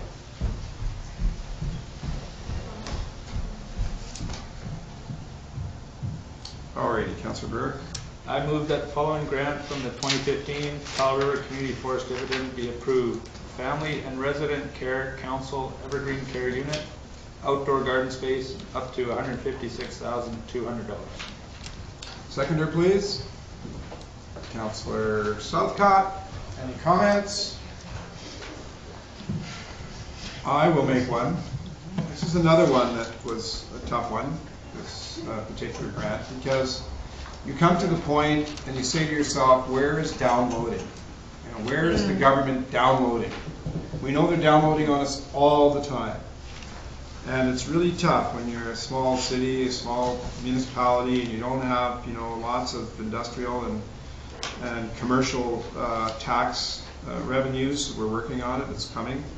But it's really tough. And in this case, I know that the board struggled with this one. And I think some of us. But at the end of the day, this makes the area beautiful for our seniors. And it's nice to give back to our seniors. And again, the wisdom of the Community Forest Board, you know, they've got their hands on the pulse of this community as much, and if not more than we do. And so I'm happy to support this one. But again, it's one that I struggled a little bit with, and I know that our Community Forest Board did as well. Councillor Brewer. Yeah, and quite honestly, I did as well at first, initially, because we first were discussing this right around the same time the Regional Hospital District Board was considering 4 requests from VCH, 4 projects, totaling about 1.4 million. And the Regional Hospital District, city residents, it's assessment based, so any funding provided by the Regional Hospital District for projects gets funded roughly half by the city, half by rural residents. The Regional Hospital District did approve funding 2 projects from BCH out of the 4. You'll see a slight increase on the requisition for those. But I reached out a little bit on this one as well, just like I know folks at the Community Forest Board did, and spoke to others that didn't quite fit with being a case of downloading from BCH, although you might expect that they should take care of the gardens and provide certain structures for residents. But it is really an initiative of the Family and Resident Care Council there, and there's a lot of support for it. by both the residents, the families, staff even as well. So it's needed for the people that are staying. If we didn't step up, if the community force didn't step up, if we didn't step up, they wouldn't get it. These are our family, my family, your family, they're there. It's one of those situations where you can complain about the downloading, but at some point you gotta take care of your community, so this fits very well with that. All in favor? Unanimous. Thank you very much. Could somebody please, thank you, Mr. Hassett.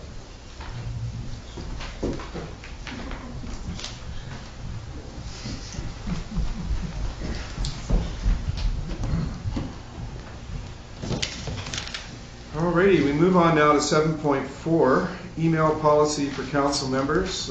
Councillor Hathaway. Thank you. I think Madam Clerk saved this till the last because I've resisted having a policy on emails. It's very difficult to, I have 3 different emails, and so I was having the city email come onto my work email, which created a difficulty under the Freedom of Information and Protection of Privacy Act, which requires public bodies to be able to respond to Freedom of Information requests. So Madam Clerk did a very good report at our last meeting, and I am now convinced that best practices indicate we should have a policy, and a policy has been created to control our email and how we correspond as a city councillor. So I recommend that Council Policy 259, email policy for council members, be approved. Seconder, please. Councillor Leishman, any comments? Seeing, hearing none, all in favor? Unanimous, thank you.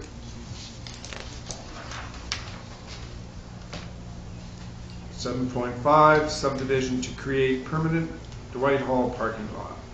Councillor Southcott. Thank you, Your Worship. I recommend that the City of Paul River submit a subdivision application to subdivide a portion of the property located at 6270 U Street, the site of the former Catalyst Administration Office, to be consolidated with the property located at 6274 Walnut Street, which is Dwight Hall site, in order to create a permanent parking lot for Dwight Hall. Seconder. Councillor Skatsheim. Any comments or questions? Councillor Southcott. This was discussed at a previous committee of the whole, and basically relates to including property that has the parking lot, that's that narrow parking lot down to the south of Dwight Hall. South or southwest? Southwest. Yeah, that's always been used for Dwight Hall parking. Now it will make it officially a part of the same property that is Dwight Hall, and so it'll enshrine that property as a parking lot for Dwight Hall. Yeah, so there's no other comments further to that. Dwight Hall has never had a parking spot. You know, we've got this beautiful building but no parking. And back in the day when we negotiated with the mill, when we gave them their first tax revitalization bylaw, we negotiated some things, and some of that was land and buildings. It was always the intention that if we got the land where the office was and properties, that we would cut off that triangle and create a parking lot in perpetuity for Dwight Hall. So whatever, you know, becomes of the rest of the land, Dwight Hall will always have a parking lot. And it seems that that property pretty well satisfies what goes on. You know, they do, first people there get the streets closest to the door, right? However, everybody wants to park at the door. And, but it pretty well accommodates what goes on there. Mm-hmm. And so I'm very happy to see finally, you know, this was a personal mission of mine, that this happened. We got this land, you know, as part of the dollar purchase. And, you know, I say thank you to staff for moving so quickly once we were able to actually get to this process, to see it on the docket here. So this is a good day. So we'll move on with this. All in favor? Unanimous, thank you.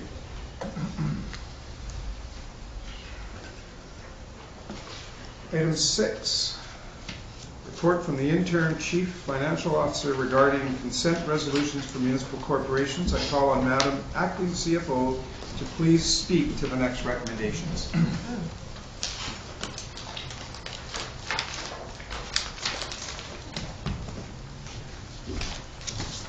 Thank you, Council. As this is the first time these resolutions have been before Council, I thought it would be appropriate for me to present the resolutions to Council and explain what's before you.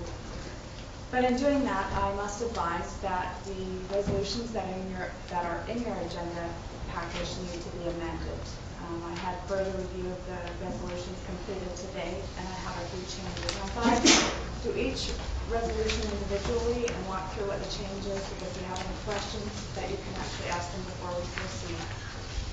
The first resolution is for the Powell River Waterfront Development Corporation. The resolution in the agenda package has been amended for line 3. It originally stated that the number of directors are fixed at 3, bracket 4. It is 4. So I corrected the 3 to a 4. In addition, after reviewing portions of the Business Corporations Act, we had indicated originally that we were waiving the appointment of the auditor, but we were doing it anyway. So we removed that line, and clause 5 now reads, Dalmistro Dunn is appointed as the auditor for the company for the year 2016 to prepare financial statements for the company for the 2016 fiscal year in accordance with all applicable statutory requirements and accounting rules and the accountant's remuneration, fixed by the mutual agreement of the accountants and the directors of the company. So those are the two major changes to the resolution that's in the agenda package. And as such, I would be coming to Council to consider approving the resolution for the Powell River Waterfront Development Corporation dated May 5th. And if you would like, I can proceed to the rest of them, or if you want to deal with No, carry on. Okay. The next resolution is for the Powell River Power Development Corporation. This corporation has minimal activity going on it. We had sought directors for this corporation, but no directors from the community came forward, so we're looking to appoint 3 staff members, and staff believe that that's appropriate as the activities minimal in this corporation. The major change with this one, again, the original resolution was waiving the appointment of the auditor because it is such a small corporation. However, the articles of incorporation that have been approved by the province of BC actually require an audit. And as such, the resolution has been amended to state that the accounting firm of BDO Canada is appointed as the auditor of the company to prepare financial statements for the company for the 2016 fiscal year in accordance with all applicable statutory requirements and accounting rules, and the accountant's remuneration be fixed by the mutual agreement of the auditors and the directors of the company. So that's the change to that resolution. Thank you, and let's carry on. The third resolution is with respect to the Powell River Community Forest Limited. The original resolution that's in your agenda package includes the appointment of the directors. That has been removed, as Council had previously passed a resolution to directly appoint the 3 members that are referenced, Mr. Fuller, Mr. Stewart, and Mr. Faisal. We do not need to repeat that with this consent resolution, so that's been removed. In addition, we've removed the reference to waiving the appointment of the auditors and done it as a direct appointment, even though the directors have already selected the appointment of the auditors. So that resolution, again, directly appoints Dalmistro Dunn. Thank you very much. And Your Worship, in addition, the third resolution for to approve the consent resolution, the actual resolution in the report needs to strike out the appoint directors. And that's the changes to those reports. Right. Thank you very much. Is there any questions for Madam Acting CFO? Thank you very much. Appreciate it. So, having heard that, Councillor Burr, Chair of the Finance Committee, would you please read the recommendations from the interim Chief Financial Officer regarding consent resolutions for the municipality corporations, for municipal corporations. Sure, thank you, Your Worship. First one, I move that the consent resolution for the Powell River Waterfront Development Corporation dated May 5th, 2016, to accept the 2015 financial statements, appoint directors, and establish the annual reference date be approved. Seconder, please. Councillor Palm. Any more comments or any questions? We had a pretty good thorough go over here. All in favor? Unanimous. Thank you. Carry on. I move that the consent resolution for the Powell River Power Development Corporation dated May 5th, 2016, to accept the 2015 financial statements, appoint directors, and establish the annual reference date be approved. Seconder. Councillor Scatson. Councillor Brewer. Yeah, just a comment that further to the questions when the auditor was here and we were talking about the Powell River Power Dev Corp. So the financial statements are here. It's not like we don't have them. It's just portions of it are built into the financial statements, not to the same level of detail as the Powell River Waterfront Development Corp. For obvious reasons, there's much more activity. It's pretty much a shell company, but the details of the financial statements are in the agenda here. So if anyone wanted to look at them. Thank you. Any other comments? Seeing, hearing none, all in favor? Unanimous. Thank you. And thirdly, I move that the consent resolution for Powell River Community Forest Limited dated May 5th, 2016 to accept the 2015 financial statements and establish the annual reference date be approved. Seconder, Councillor Leishman. Questions, comments? Seeing, hearing none, all in favor? Unanimous. Thank you very much. Next, we move on to other reports. Report from the municipal directors of the Powell River Regional District. Councillor Leishman. Thank you, Your Worship. A couple of things that have been going on at the Regional District Board. Of course, there was the trash bash last Saturday. So at the last board meeting, the Regional District approved $8,000 towards the tipping fees of the trash bash, hoping that that will cover it. So they'll be adjusted if it was different, but I heard it was very successful, so that's great. The Regional Board appointed to the Coastal Invasive Species Committee alternate director Rebane to represent the Powell River Regional District at the Coastal Invasive Species Committee, and nominated him for the position of agricultural producer on the board of directors, and also joined as a member because they weren't a member of the Coastal Invasive Species Committee, so that was a separate motion. And the solid waste management plan, it needs to be updated because it has been sitting since 2011. Is that the plan? It's been sitting for years at the Ministry of Environment waiting for approval. So we now have to update it because it's been sitting there so long it's changed. So the board approved, endorsed retaining Maura Walker and Associates to carry out the budgeted 2016 Regional District Solid Waste Management Plan update, inclusive of the Lasqueti Island Solid Waste Management Plan, which is a sub-plan of the Powell River Regional District Solid Waste Management Plan.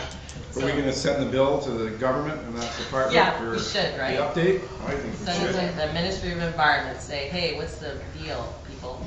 Yeah, causing us to pay again. All right, so those are my updates. He's got more. Okay. Yeah, I've got a couple.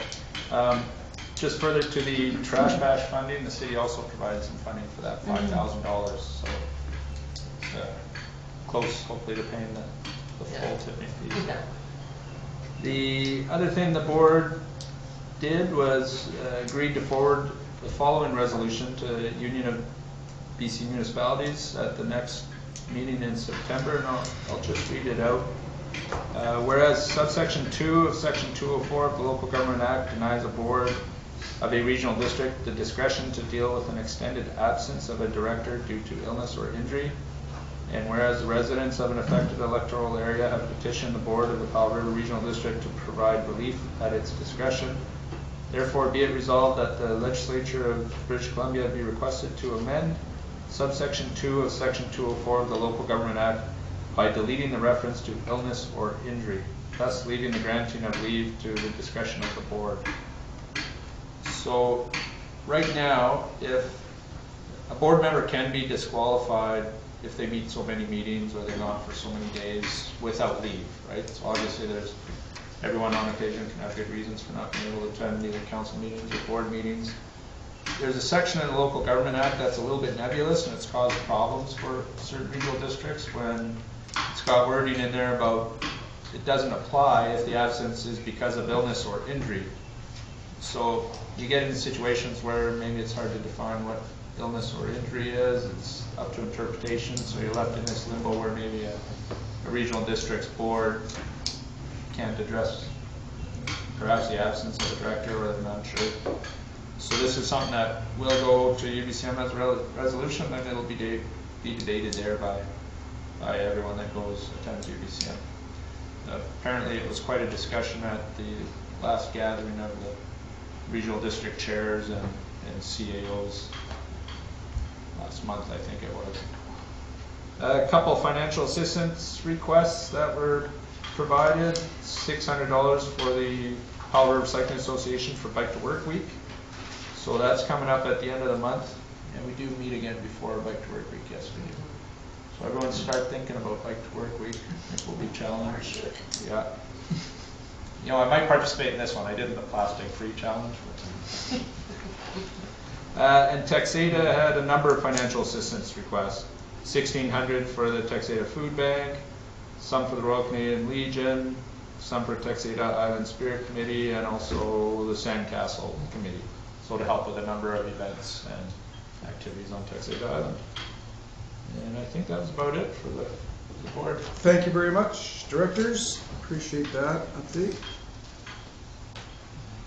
Next, we are going to hear from the Association of Vancouver Island Communities Conference report from Councillor Hathaway, who attended on our behalf. Thank you, Worship. Is this the report that's in our package? I can't open half my reports tonight. That's the one that you submitted, yes. Okay, so it's in the package, and looking at the hour, I must have really enjoyed the conference, because look at my report. It's pretty long. So I'm just going to highlight a little bit of it, because we don't need to hear every detail in it. It will be on the website, so if people are really excited about reading my report, they can go on there and take a look. But a couple of things, we did have a presentation from the Agricultural Land Commission. So I had the opportunity to ask the question about doing simultaneous applications. If you're taking something out of Agricultural Land Reserve, can you put something in simultaneously so there's no net loss? And apparently they used to allow that, but they've changed it because people were taking good land out and putting bad land in. So they consider each request separately and individually, and that's why you no longer can do that. So that seemed a reasonable answer to that. So I was happy to have that opportunity.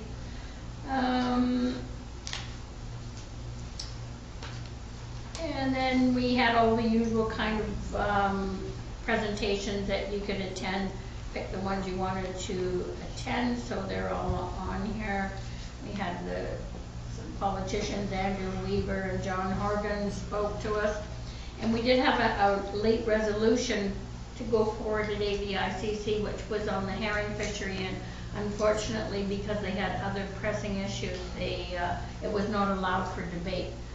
And we're too late to take it to the Federation of Canadian Municipalities, which is where I think it would be best served. But we are going to send it off to Union of BC Municipalities. So everyone got a copy of the motion, and so they're all aware of it, and they'll be all going to UBCM, or most of them. So hopefully we can get some movement there, and that can carry on that way. So maybe hopefully for next year we can stop the fishery until it has time to build some momentum rather than fishing it out. Right now, but what did come up for debate was a late motion that somebody's working on their car outside. That was on kind of the rights for counselors, and it was brought up right at the meeting, and it was about the mayor of Soup, who is the first mayor in BC to have a baby while in office, and she generally sat on the regional district board. So when she took her leave, which was only 4 months, she came back, and another counselor had been appointed, and he refused to step back and give her her job back. and there's no legislation that covers city council for any employment issue. So there was an emergency motion that, do you want to have it here? It says it's attached, but it's not in the agenda. I did have it in here.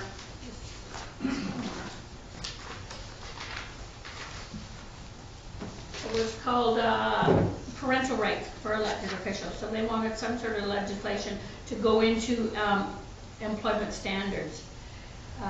So I can quickly read it out. It was, and whereas the Local Government Act and Community Charter fail to protect parental rights of local government elected officials, requiring council or regional district board approval of leave for elected officials to become parents.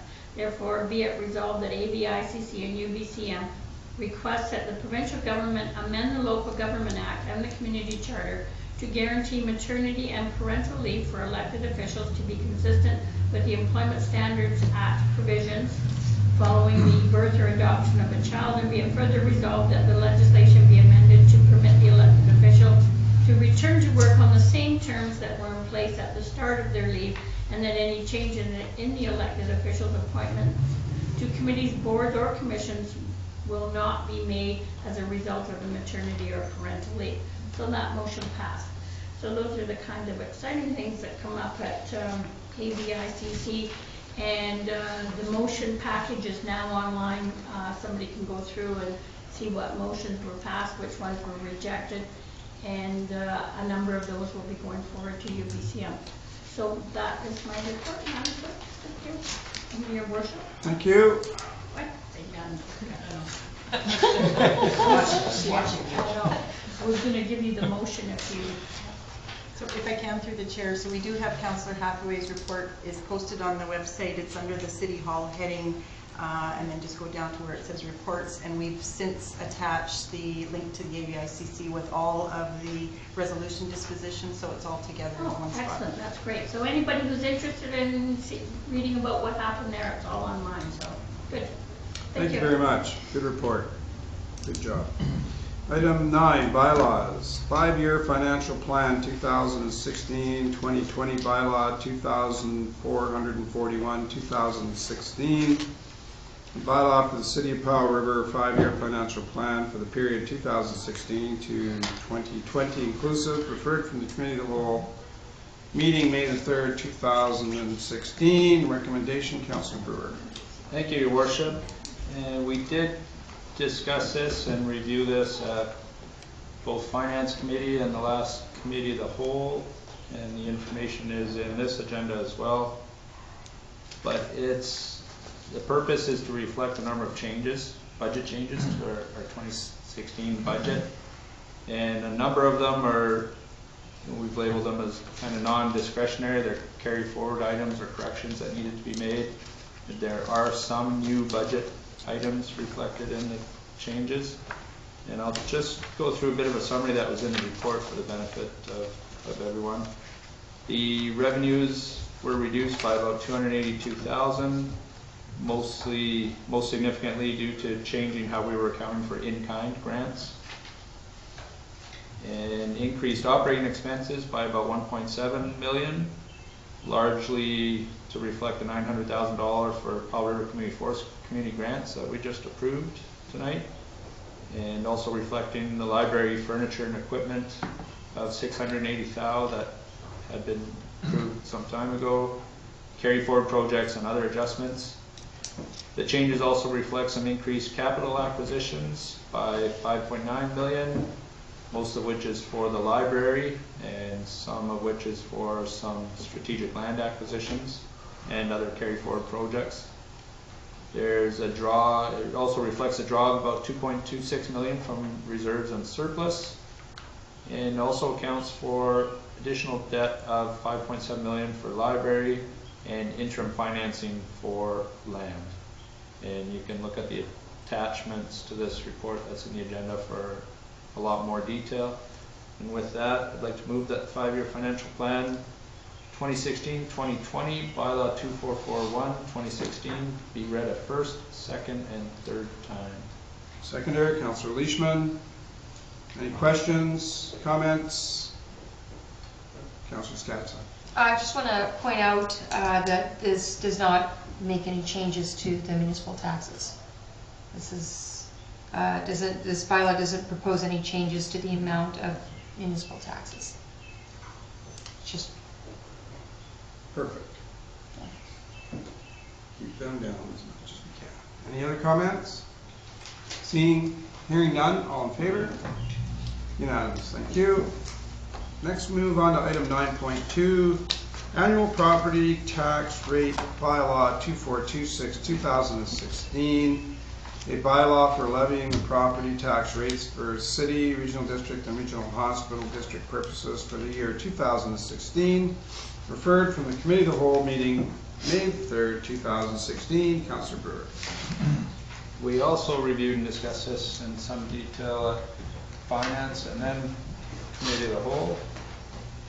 And I will move that annual property tax rates bylaw 2426-2016 be read a first, second, and third time. Seconder, please. Councillor Leishman. Any comments? Councillor Palm. Yes, Your Worship, it's that time of year again when we're discussing residential flat tax rates, and this is one that over the last 5 years, Council has seen fit to reduce the flat tax by 5% annually. So for the last 5 years, I guess it's been reduced by 25% now. And the one thing that, when I brought forward a report that came out of Roslyn, what happened when they eliminated their flat tax in the community, one of the things that our CFO brought out that day was a very pertinent point, and that was that the flat tax, if you put it in the middle, it's kind of acts as an anchor and a balance on skewing too high in your higher end homes or skewing too low on your lower end homes. And that flat tax really serves a purpose, and serves a small community like Powell River, I believe, quite well, considering that our residential taxes, our house prices are some of the lowest on the coast, but our actual tax on those houses is relatively high compared to other communities. So when you take that into effect and you start reducing the flat tax, and one of these days, if you keep at it, it will be eventually gone, you're going to have your teeter-totter effect happen, and that can lead to a lot of people not wanting to move here because the taxes on those higher end homes are way too high. And the people that want to move here that have retirement income at their disposal want a nice home. But the one thing that deters them is the tax rate. And I've talked to realtors in our community, and there's no doubt about it. People are looking into the regional district because the tax basis, taxes are much lower on residents. And even though there's a housing shortage here presently, if we want more people moving here, building those new homes, which are at the upper end of that scale, the flat tax is a big benefit for those people seeking to move here. So for that reason, and a couple of the other reasons that I brought up at the finance meeting, and I better go over those because I wouldn't be doing my job if I didn't. We got a report from Roslyn that eliminated their flat tax completely, and I talked on the phone to the Mr. Steve Ash, who's the interim chief of finance, and he had a couple of comments. It's gotten so bad in that community that with the elimination of that flat tax, some of the lower end homes are not paying their full amount of their homeowner grant. So the community is moving out on those tax dollars that come from the province. So that is definitely not a good scenario because the community is losing out.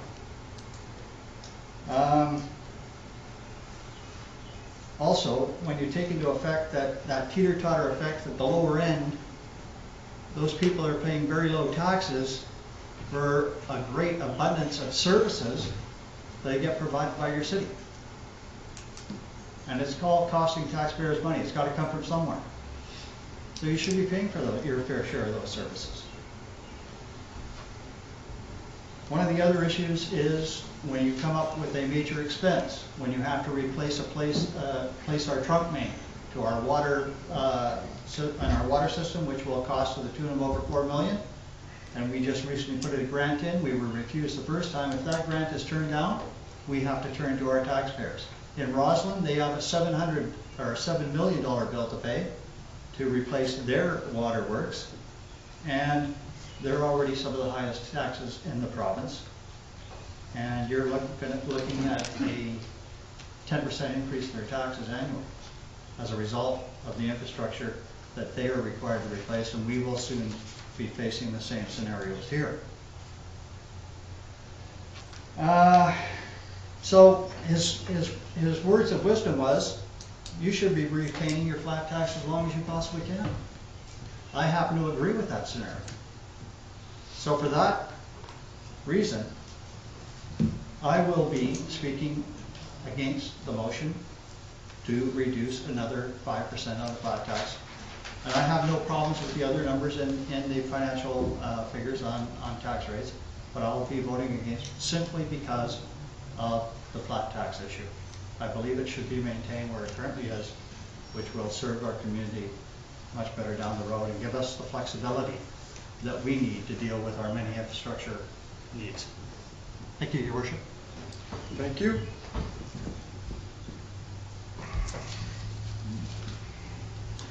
So I just need to call a question. Is there any other comments on the recommendation that the annual, we're on the last one, 9.2, correct, Madam Clerk? That the annual property tax rates bylaw 2426, 2016 be read the first, second, and third time. So is there any other comments? Councillor Scatson. Thank you. Yes, I'd just like to speak to the flat tax as well. My belief is that it's an unfair tax because it taxes everybody an amount versus a percentage. So you're taxing a lower value home at a higher percentage rate than you are a higher value home. So that's a larger burden of the tax to lower value homes.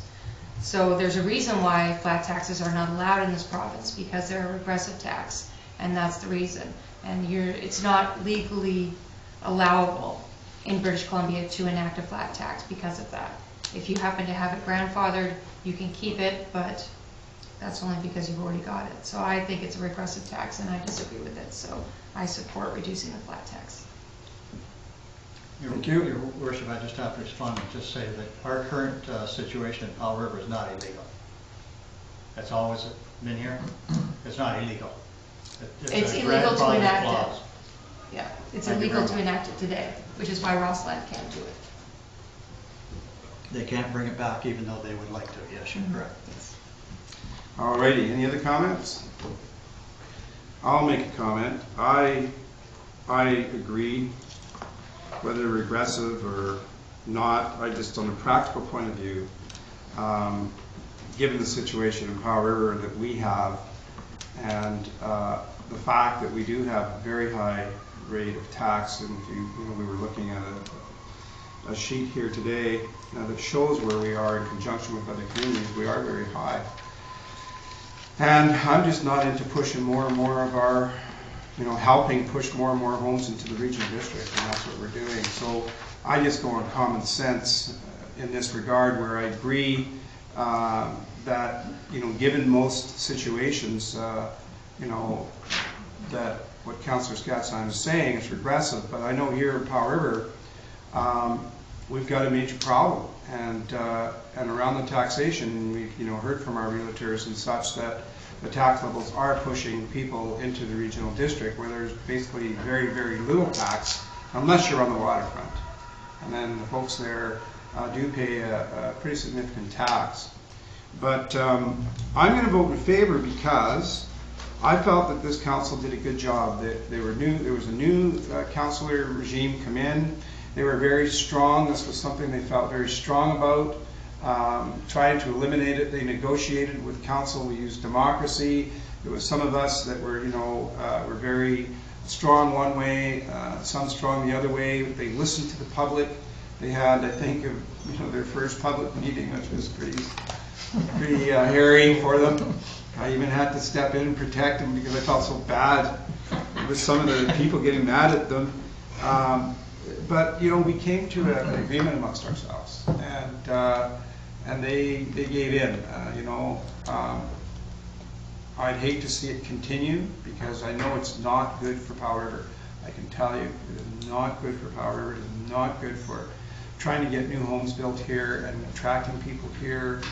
It is not good. That's the businessman in me telling, you know, saying that. But I will vote in favor because I was very proud of our council and how we came up with this. So, all in favor? So we have all 4, 1 opposed. That's where Councillor Palmer's opposed. Councillor Palmer's opposed. Now we move on to a motion to go in camera. Councillor Hathaway. Thank you. I move the following adjournment of the regular meeting, council move in camera to discuss a land matter and a legal matter, and that the meeting be closed to the public on the grounds that the subject matters to be considered relate to matters covered by the community charter under sections 97(1)(e), the disposition of land, if council considers that disclosure could reasonably be expected to harm the interests of the municipality, 97(1)(g), litigation or potential litigation affecting the municipality, and 97(1)(i), the receipt of advice that is subject to solicitor-client privilege, including communications necessary for that purpose. Seconder, please. Councillor Brewer. Any questions, comments? Seeing, hearing none, all in favor? Unanimous, thank you. Questions from student council? Thank you. From the press? Communications, Mr. No, thank you. Schwinski, Shaw, Internet, public. Thank you. Motion to adjourn. So moved. Council. Moved by Councillor Skatsheim, seconded by Councillor Leishman. All in favor? 6-4 and 1 against. All in favor, unanimous. Thank you. You can keep on going in the other. Oh.